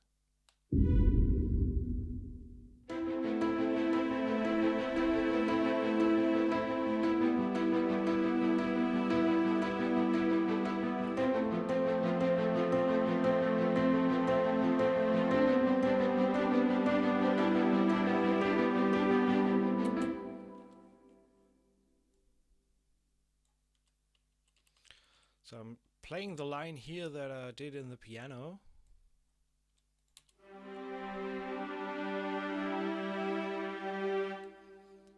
And with the rest of the strings, that's pretty nice. What I'm going to do here as well is get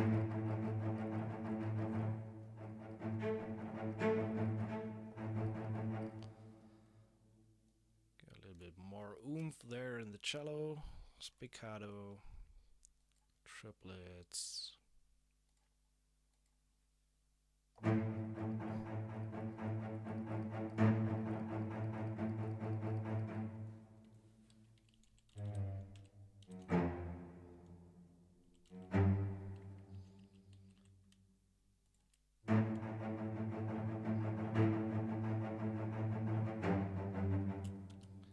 And for these guys, I want to use the full extent.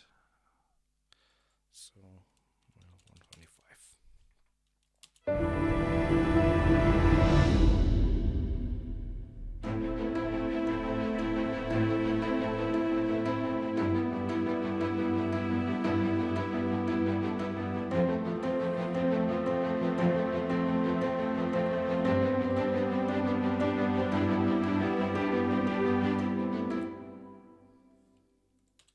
Nice. Going to quantize them a little bit more on the second run and turn them a little bit up. Repeat the violas there, and the double basses can just do the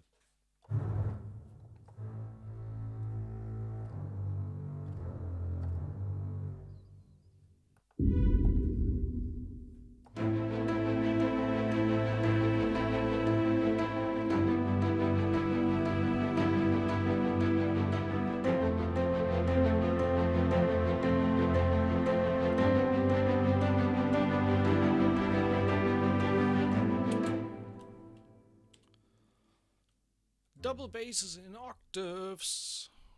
Always a good idea.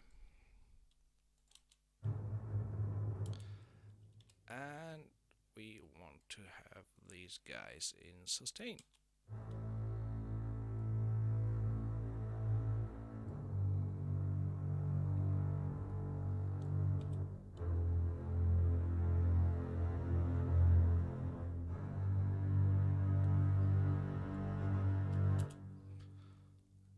Again, minus 63. So let's check this out all together so far.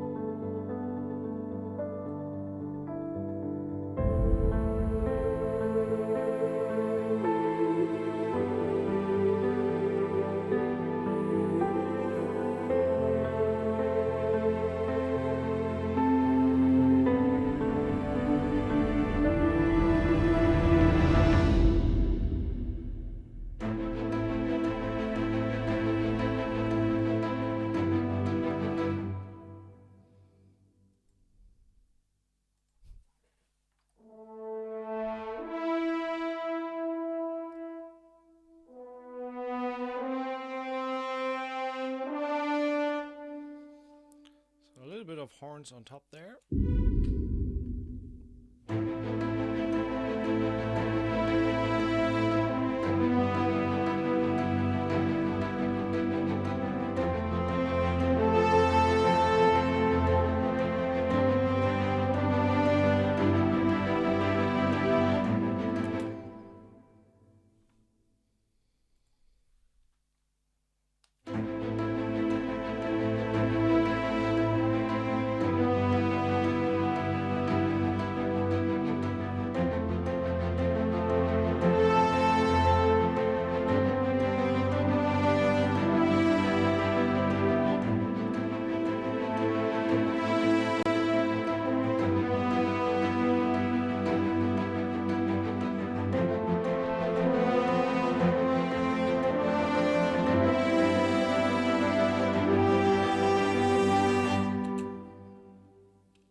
going to hard quantize these and try to match the transitions with the transition time here. So legato, let's give it a little bit less legato time, minus 190. So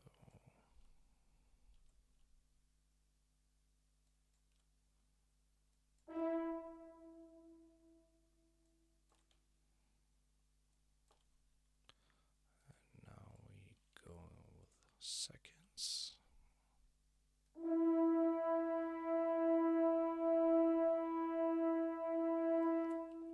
Okay. Let's listen if this actually lines up with the grid.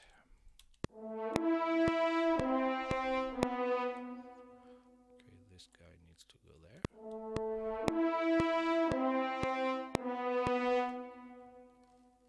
No, it doesn't need.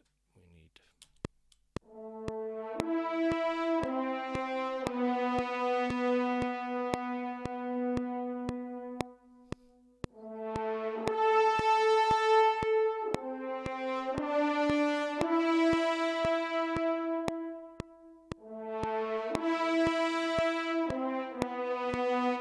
I love the dirt in the horns, so that sounds really, really great in my opinion.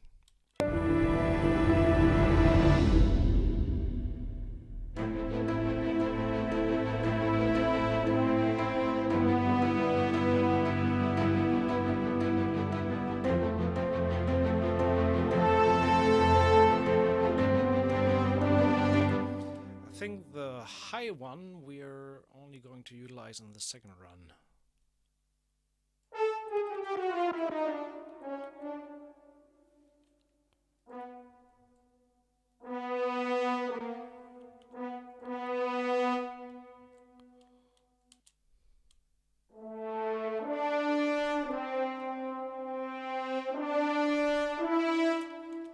Like that better?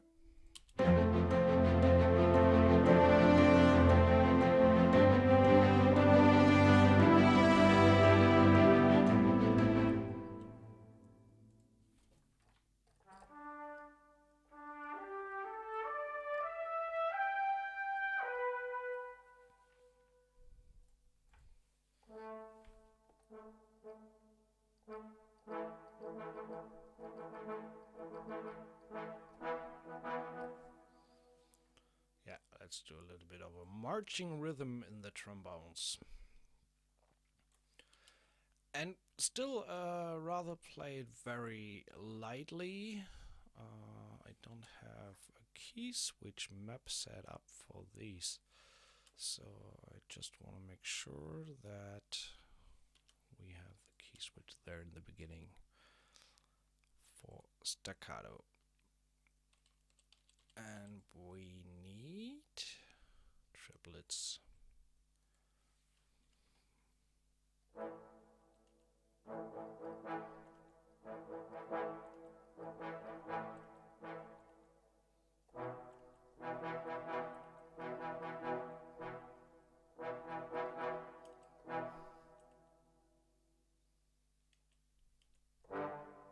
Yeah.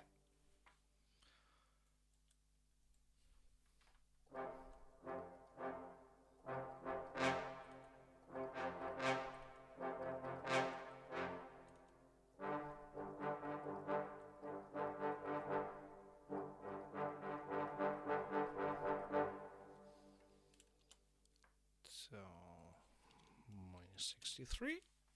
Check out whether we have that on the grid.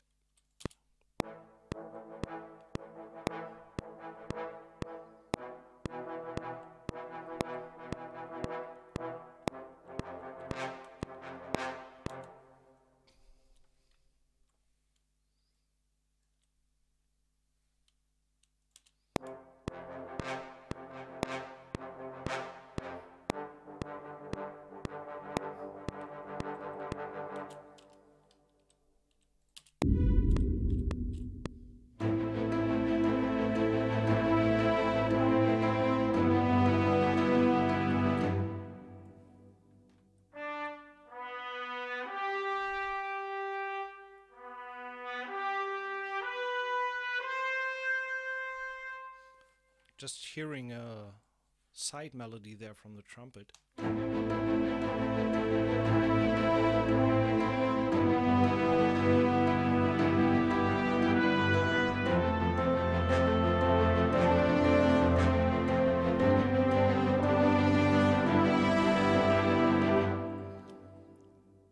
Like that.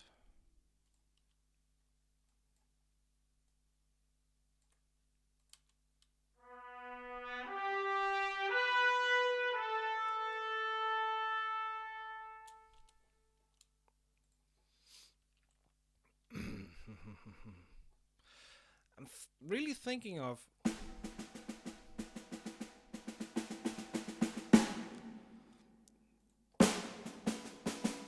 I'm not sure about it, but let's try it. It's a little bit cliche,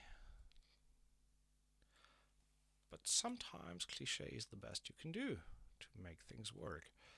I have the feeling that I can utilize the snare rhythm here.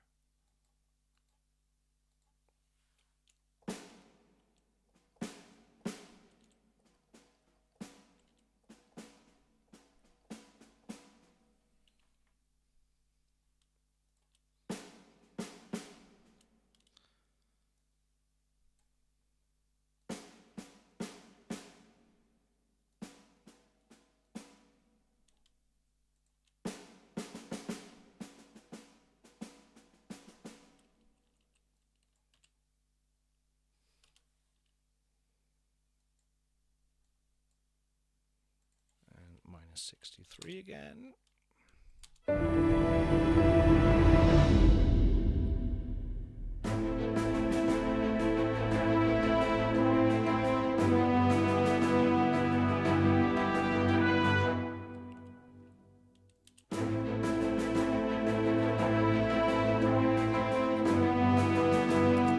Okay, needs to be a little bit more on the same page there.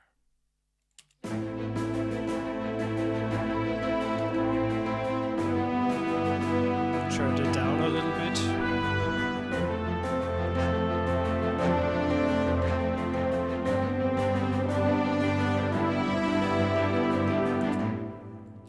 At least make use of two cymbals here.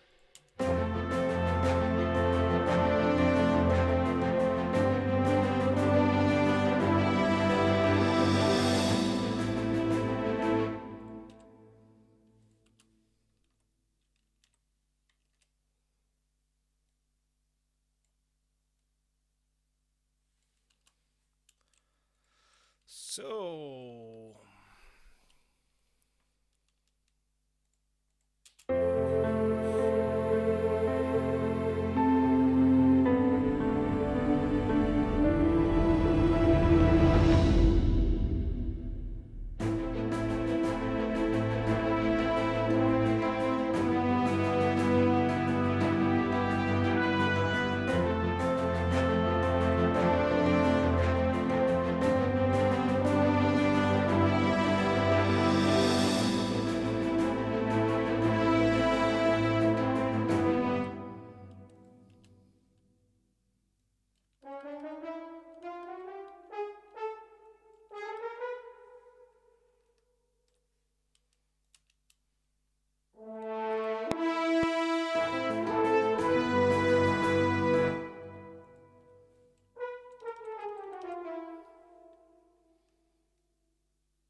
think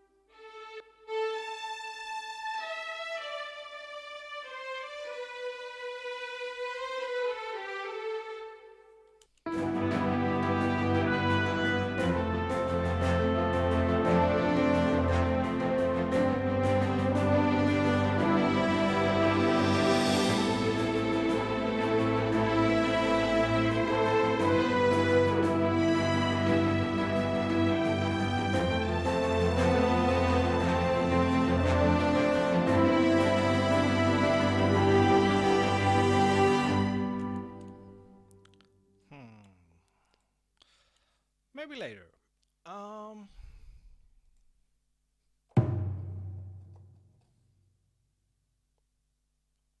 So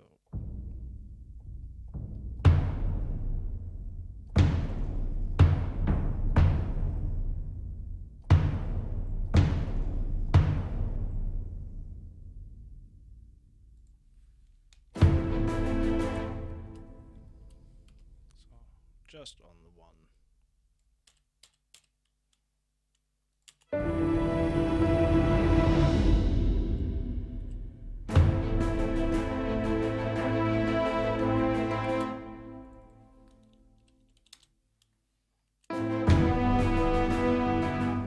Turn that down a little bit as well. We need some more stuff there to make it a little bit more interesting.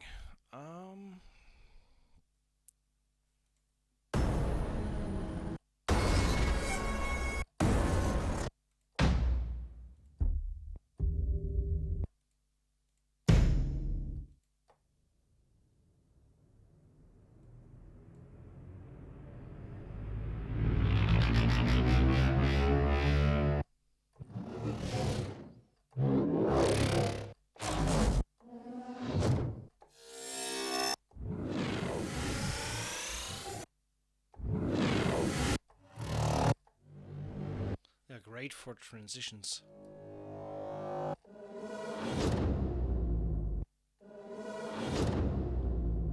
That one's cool. So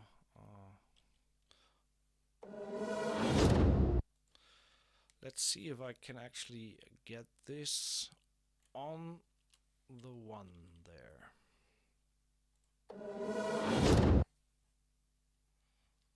So we're having this on 19.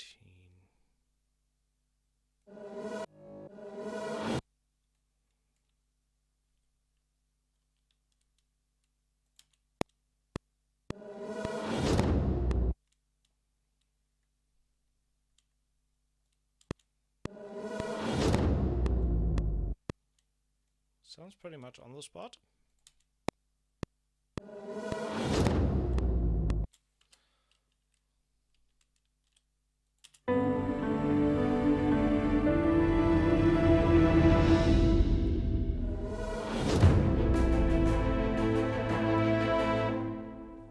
Don't like the intro sound there.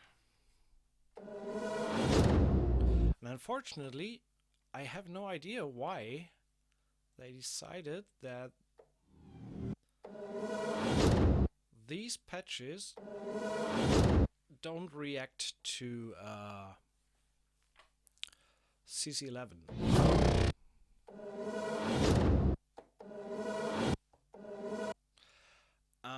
A mod wheel controls the big knob, so you can mess things up. So what we can do, because I'm not totally fond of the beginning sound there, so I activate this low pass filter and actually learn this to MIDI CC11, and then I can use CC11 to fade that in pretty much. So I get rid of a little bit of that intro sound. And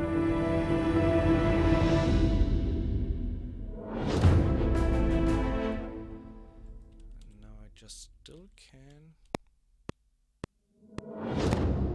Sounds like it's coming a little bit early now. Now we're on the spot.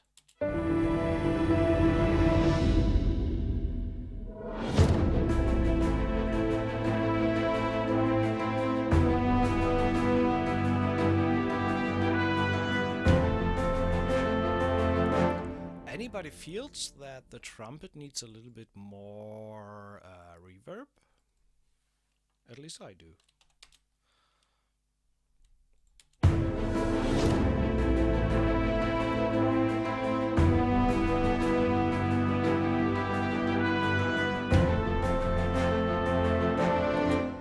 And it's way too late. We need to push it back.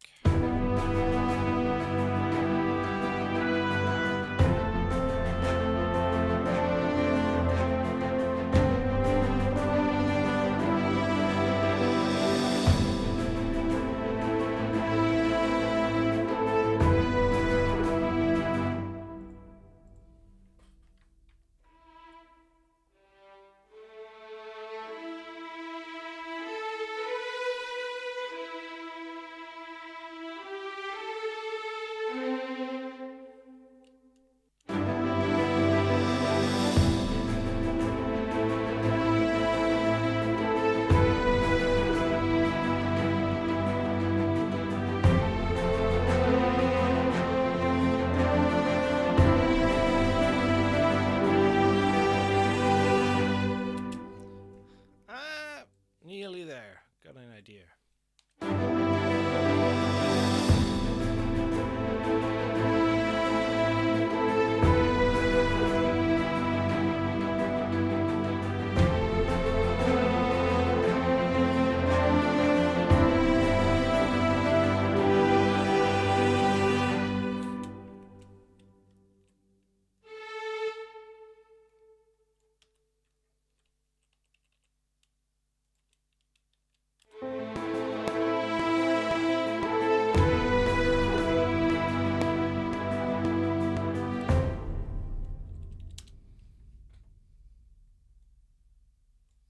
So how much legato time do I have here on the strings? Seems a little bit much. Let's go with 200.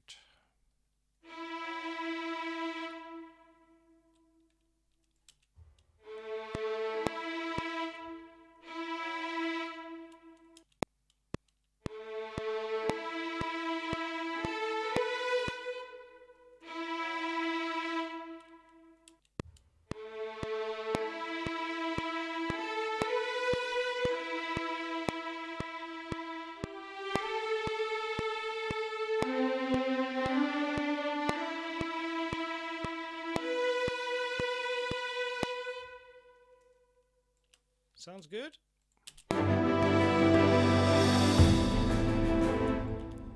Overall, we need to bring these guys up a little bit in the second run to just make it stand out a little bit more in comparison to the part before. And overall, we need to raise the mod wheel here. And expression we have on top anyway. Do we have... yeah, sustain. That's fine.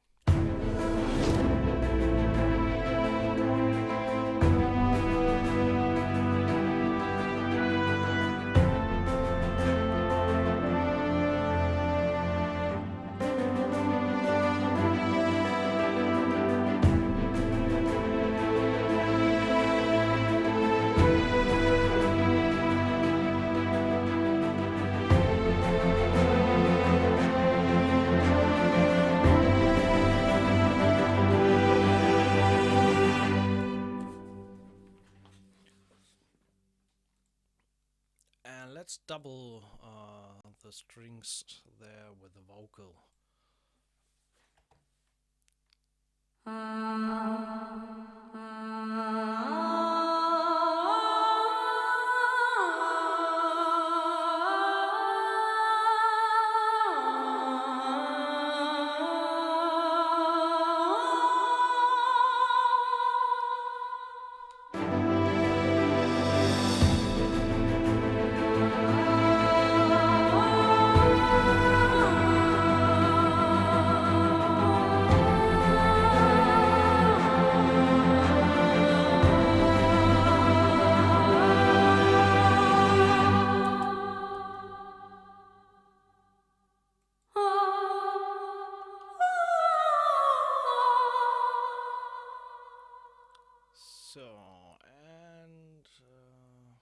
For the A part here,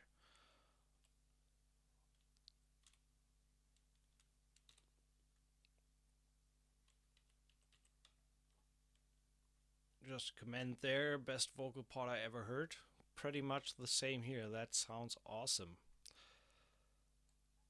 So, I want to bring down the expression a little bit on this guy here and just make sure that we have it all the way up here.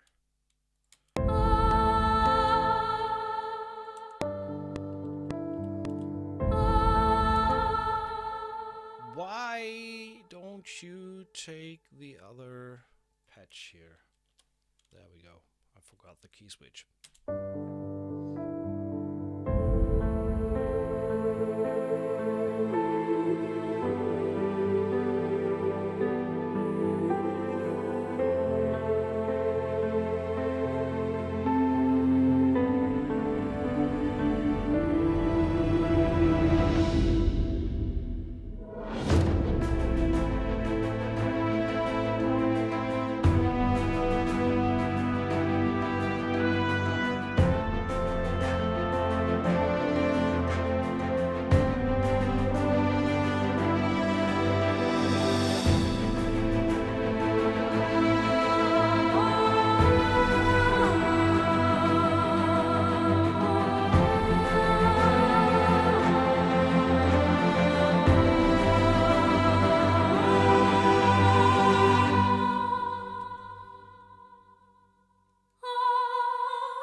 Let's try.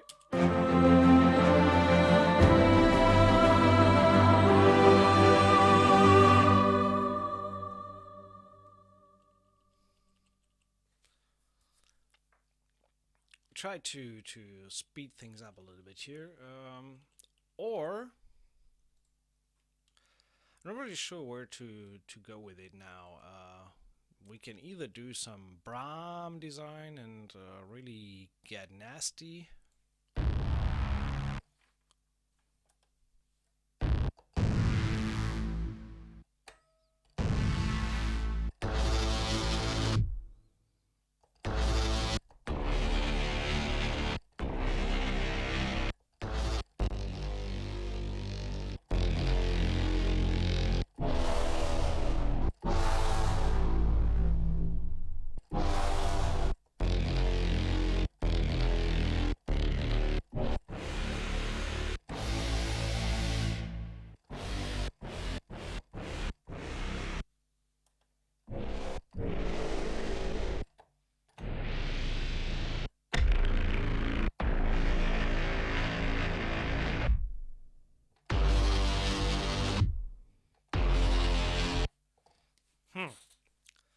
Not sure that track really needs.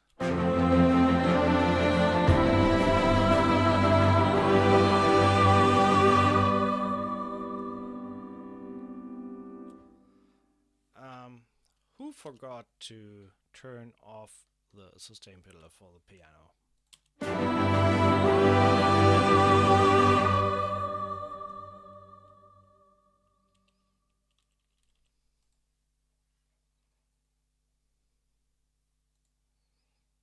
Definitely need some big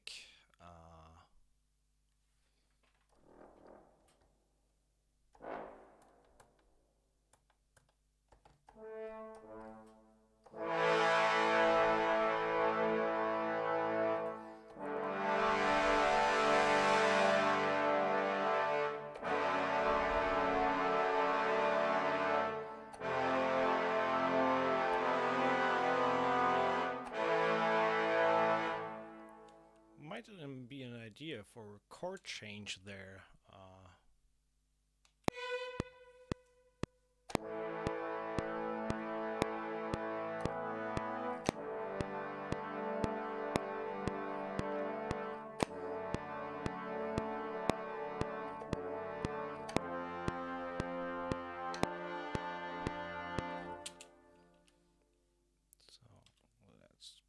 These guys absolutely straight and record some mod wheel.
Actually, it's really, at least what I hear in my head right now is really.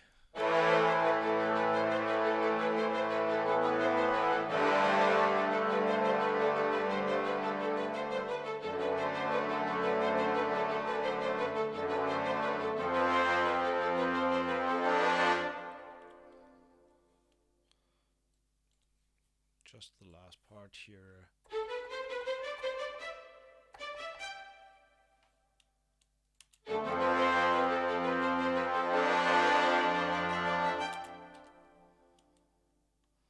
And actually just doing the octave here.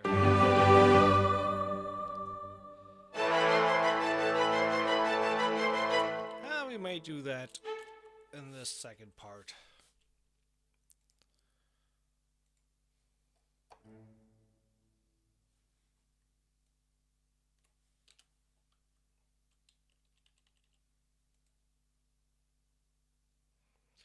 So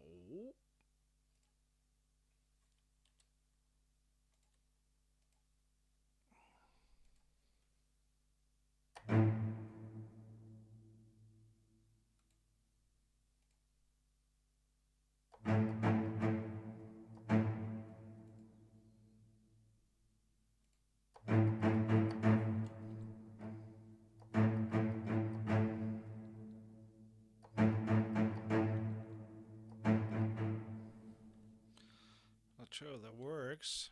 I want to have that.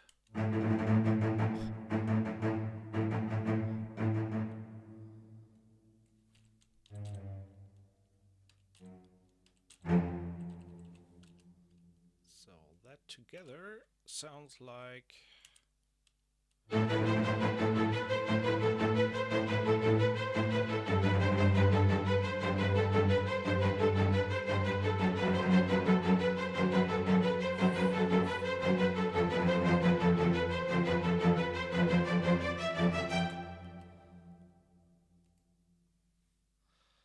So for the double basses, I tend to try quarter staccato notes here, but keep them short, so just like 16th note or something.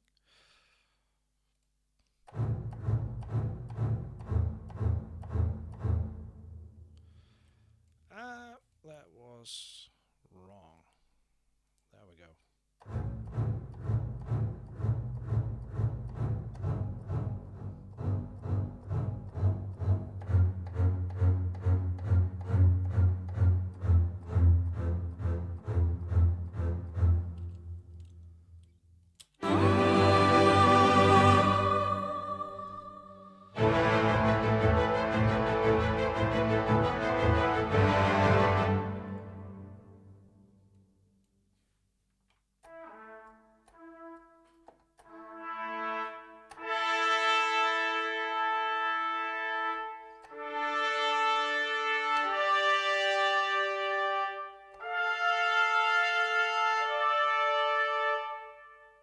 No, that's D major.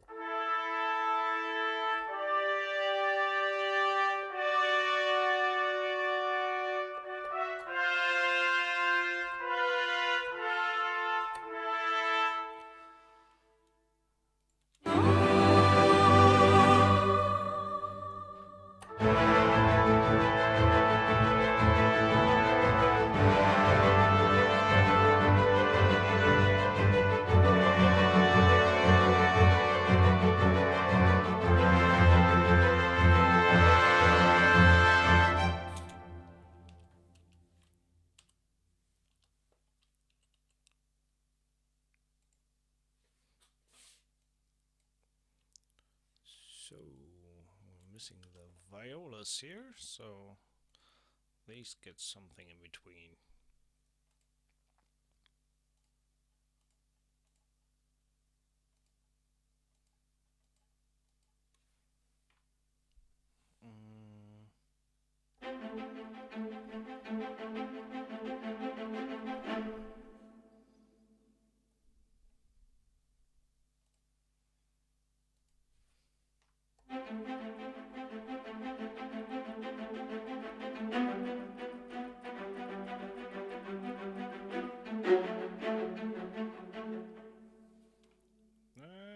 Missed the rhythm here.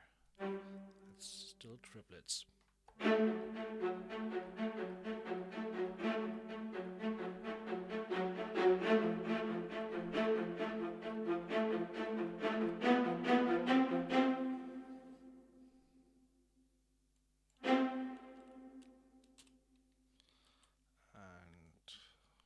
Compress these a little bit more, make them a little bit more even.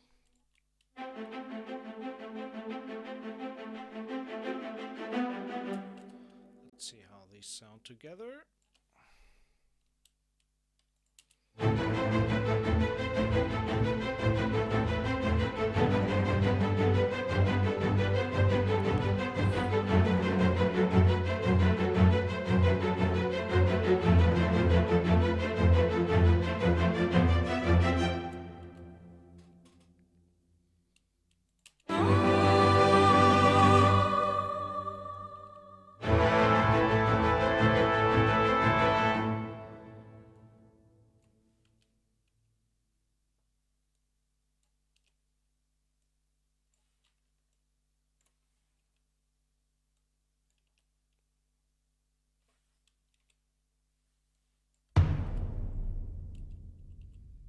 A little bit sweet there.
What vocal VST is that the vocals are part of Jaeger, which the stream today is about.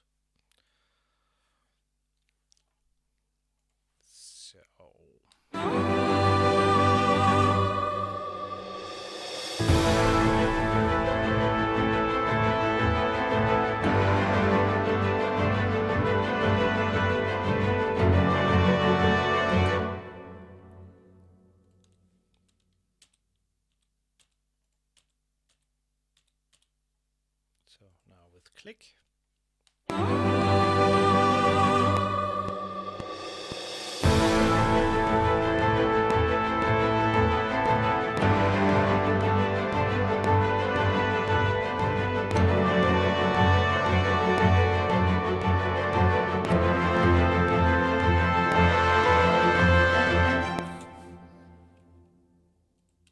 That was a little bit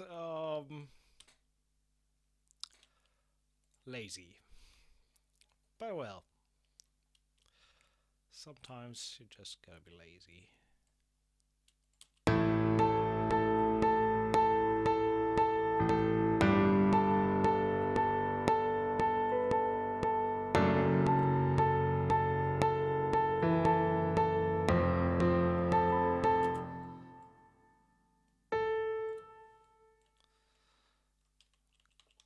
But it fills the spectrum nicely.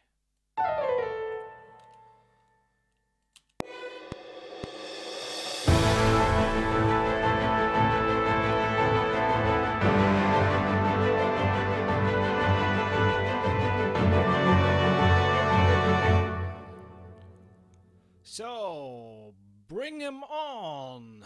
And as I said before, I rather like to use audio instead of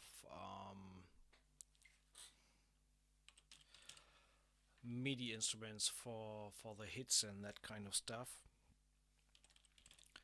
So I take the audio, send this over to my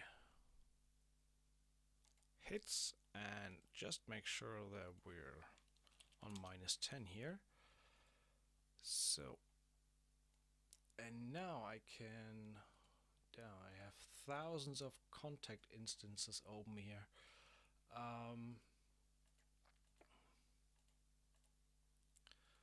Closing them all just to reach this here, which is the Steinberg Media Bay. And now we can head into Jaeger and into the samples, into the sound design, and for example into the hits.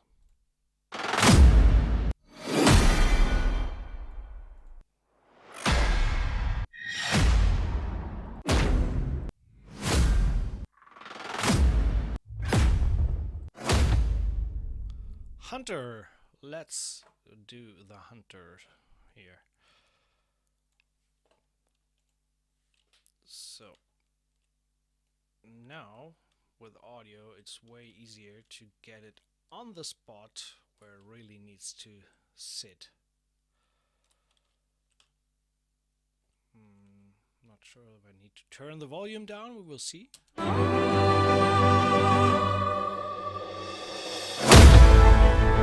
We need to turn down the volume. Oopsala! Sorry for that. So, -10 should do it.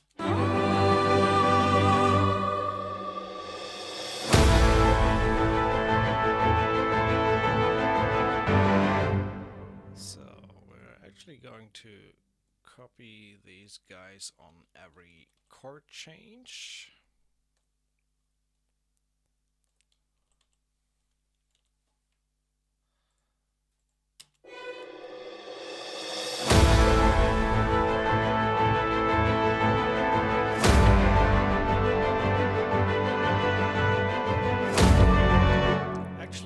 Let's do a different one.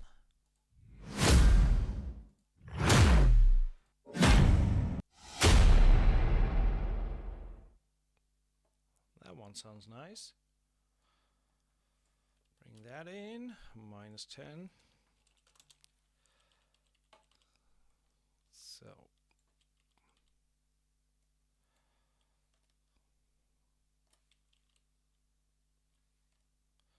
just make sure it's really on the spot there.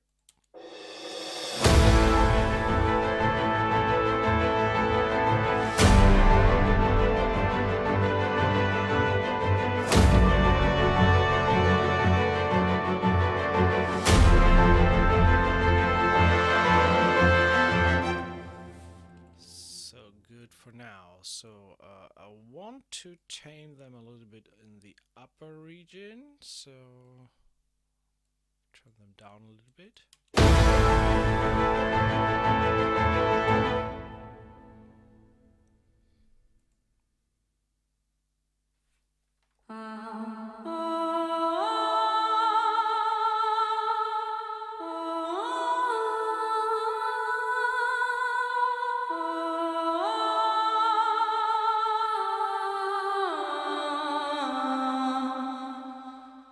Okay, we still stick to the vocals, they just sound amazing, so why don't use them?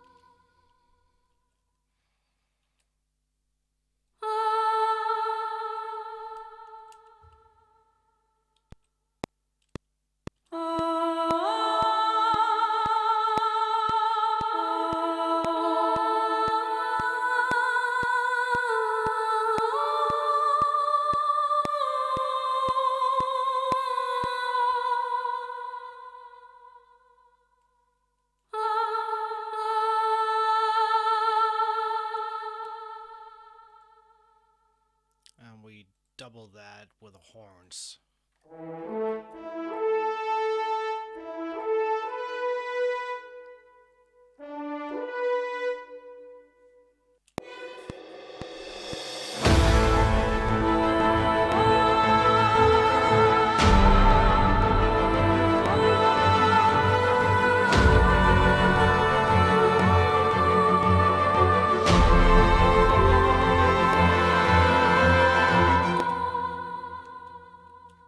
Just the last note. That's a nice double line there over the vocals.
Does the vocal have its own built-in reverb? Pretty much yes. So you can go into the effects, into the sense, and turn that off. So right now here for the vocal I used this hall. But when you turn it off it's pretty dry. So that is just...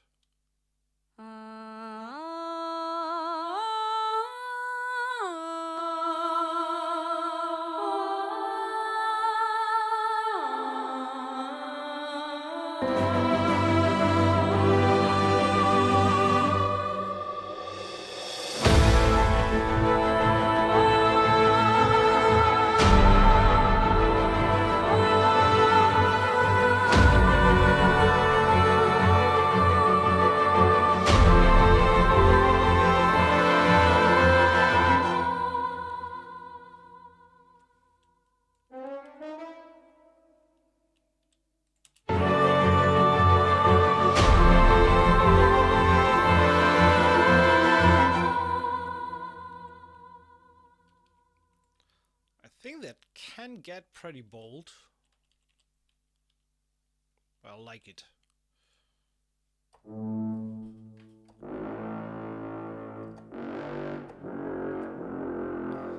Luckily the tuba goes down to F, so we can actually use that.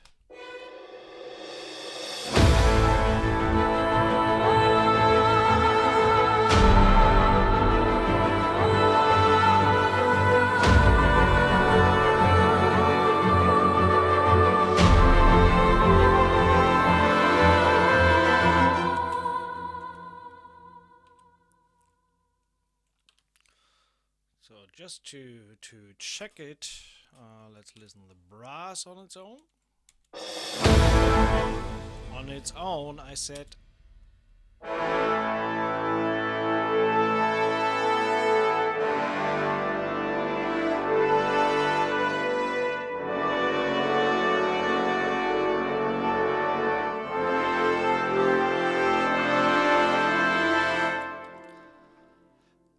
That brass got some bolts, to be honest. I like that. So we definitely need one Brahm on the first A to hit the spot.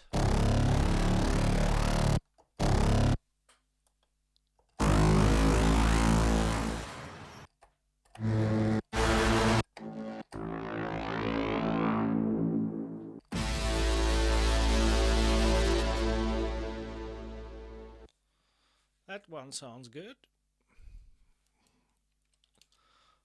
Turn a little bit down.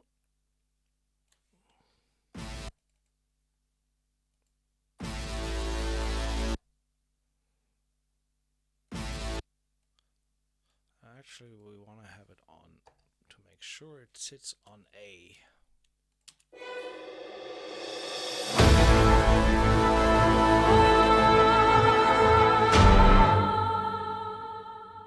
And we can utilize a little bit of the engine's own delay.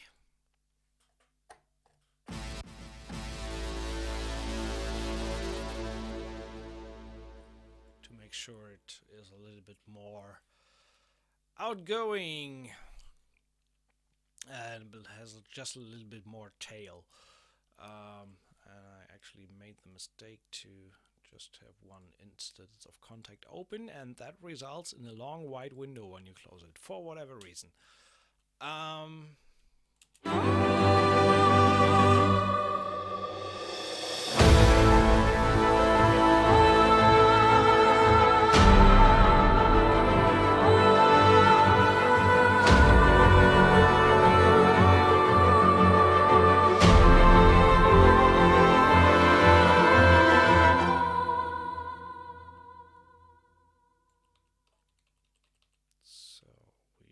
Going to duplicate this. That's the same stuff here, so definitely definitely gonna duplicate this. We need a bunch more stuff in the percussion realm, so let's see.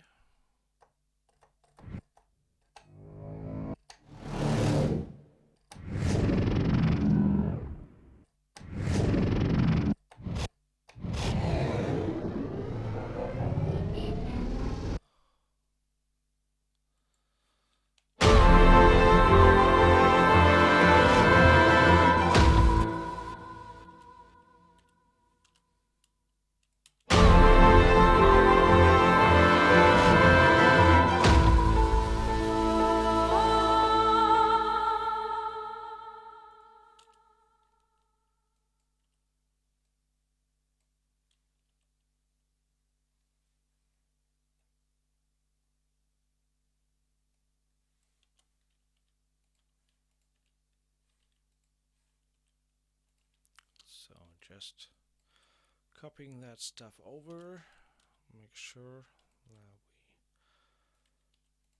we have it all in the right spot there. Want to duplicate the strings.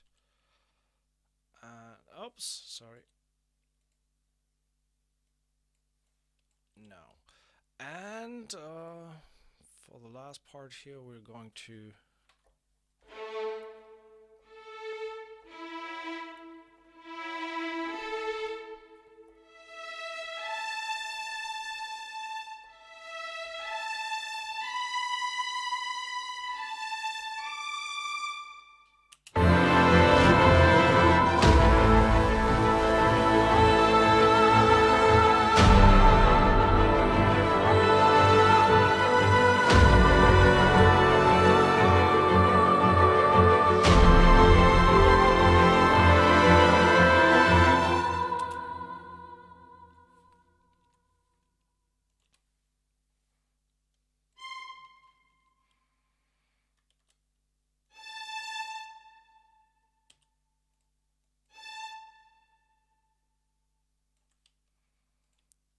and again, we are moving this by around 200 milliseconds.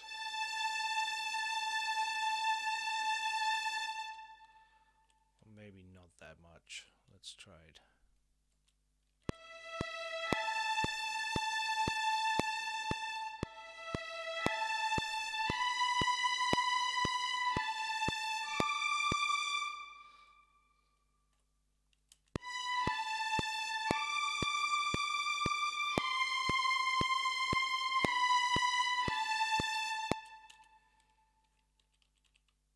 So.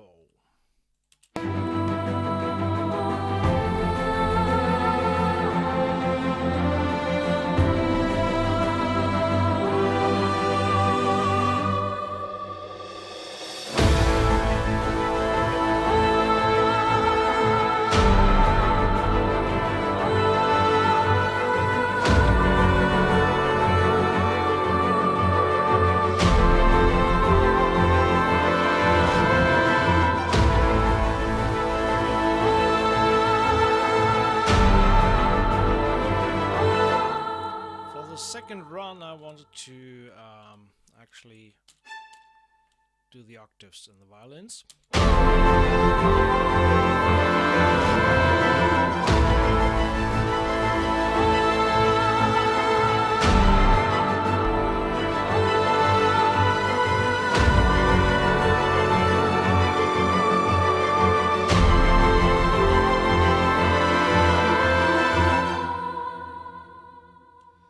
So, to be honest, we won't finish this one today because I just get tired now and need to sleep a little bit. Nevertheless, I think we've come quite a good amount with that stuff already, and we are, or I am, going to keep working. I think this could be a pretty nice track. We'll definitely keep on working on this one and present you with the final result later on. Just follow my Facebook page and I will post something there later on when this track is actually finished. I like it pretty much so far, and this should conclude the overview of Jaeger today. And we haven't completely finished the track, but I think you got a pretty good idea of what this library is capable of. Some people discussed that it has got a hefty price point. I don't think so, given what you get for it. So especially with all the sound design tools that are included, the vocals are mesmerizing. And the strings and brass just sounds phenomenal in my opinion. They really have some character. I can't put it any other way. If you got a lot of libraries already, do you need it? You can never have enough libraries. That's the first thing.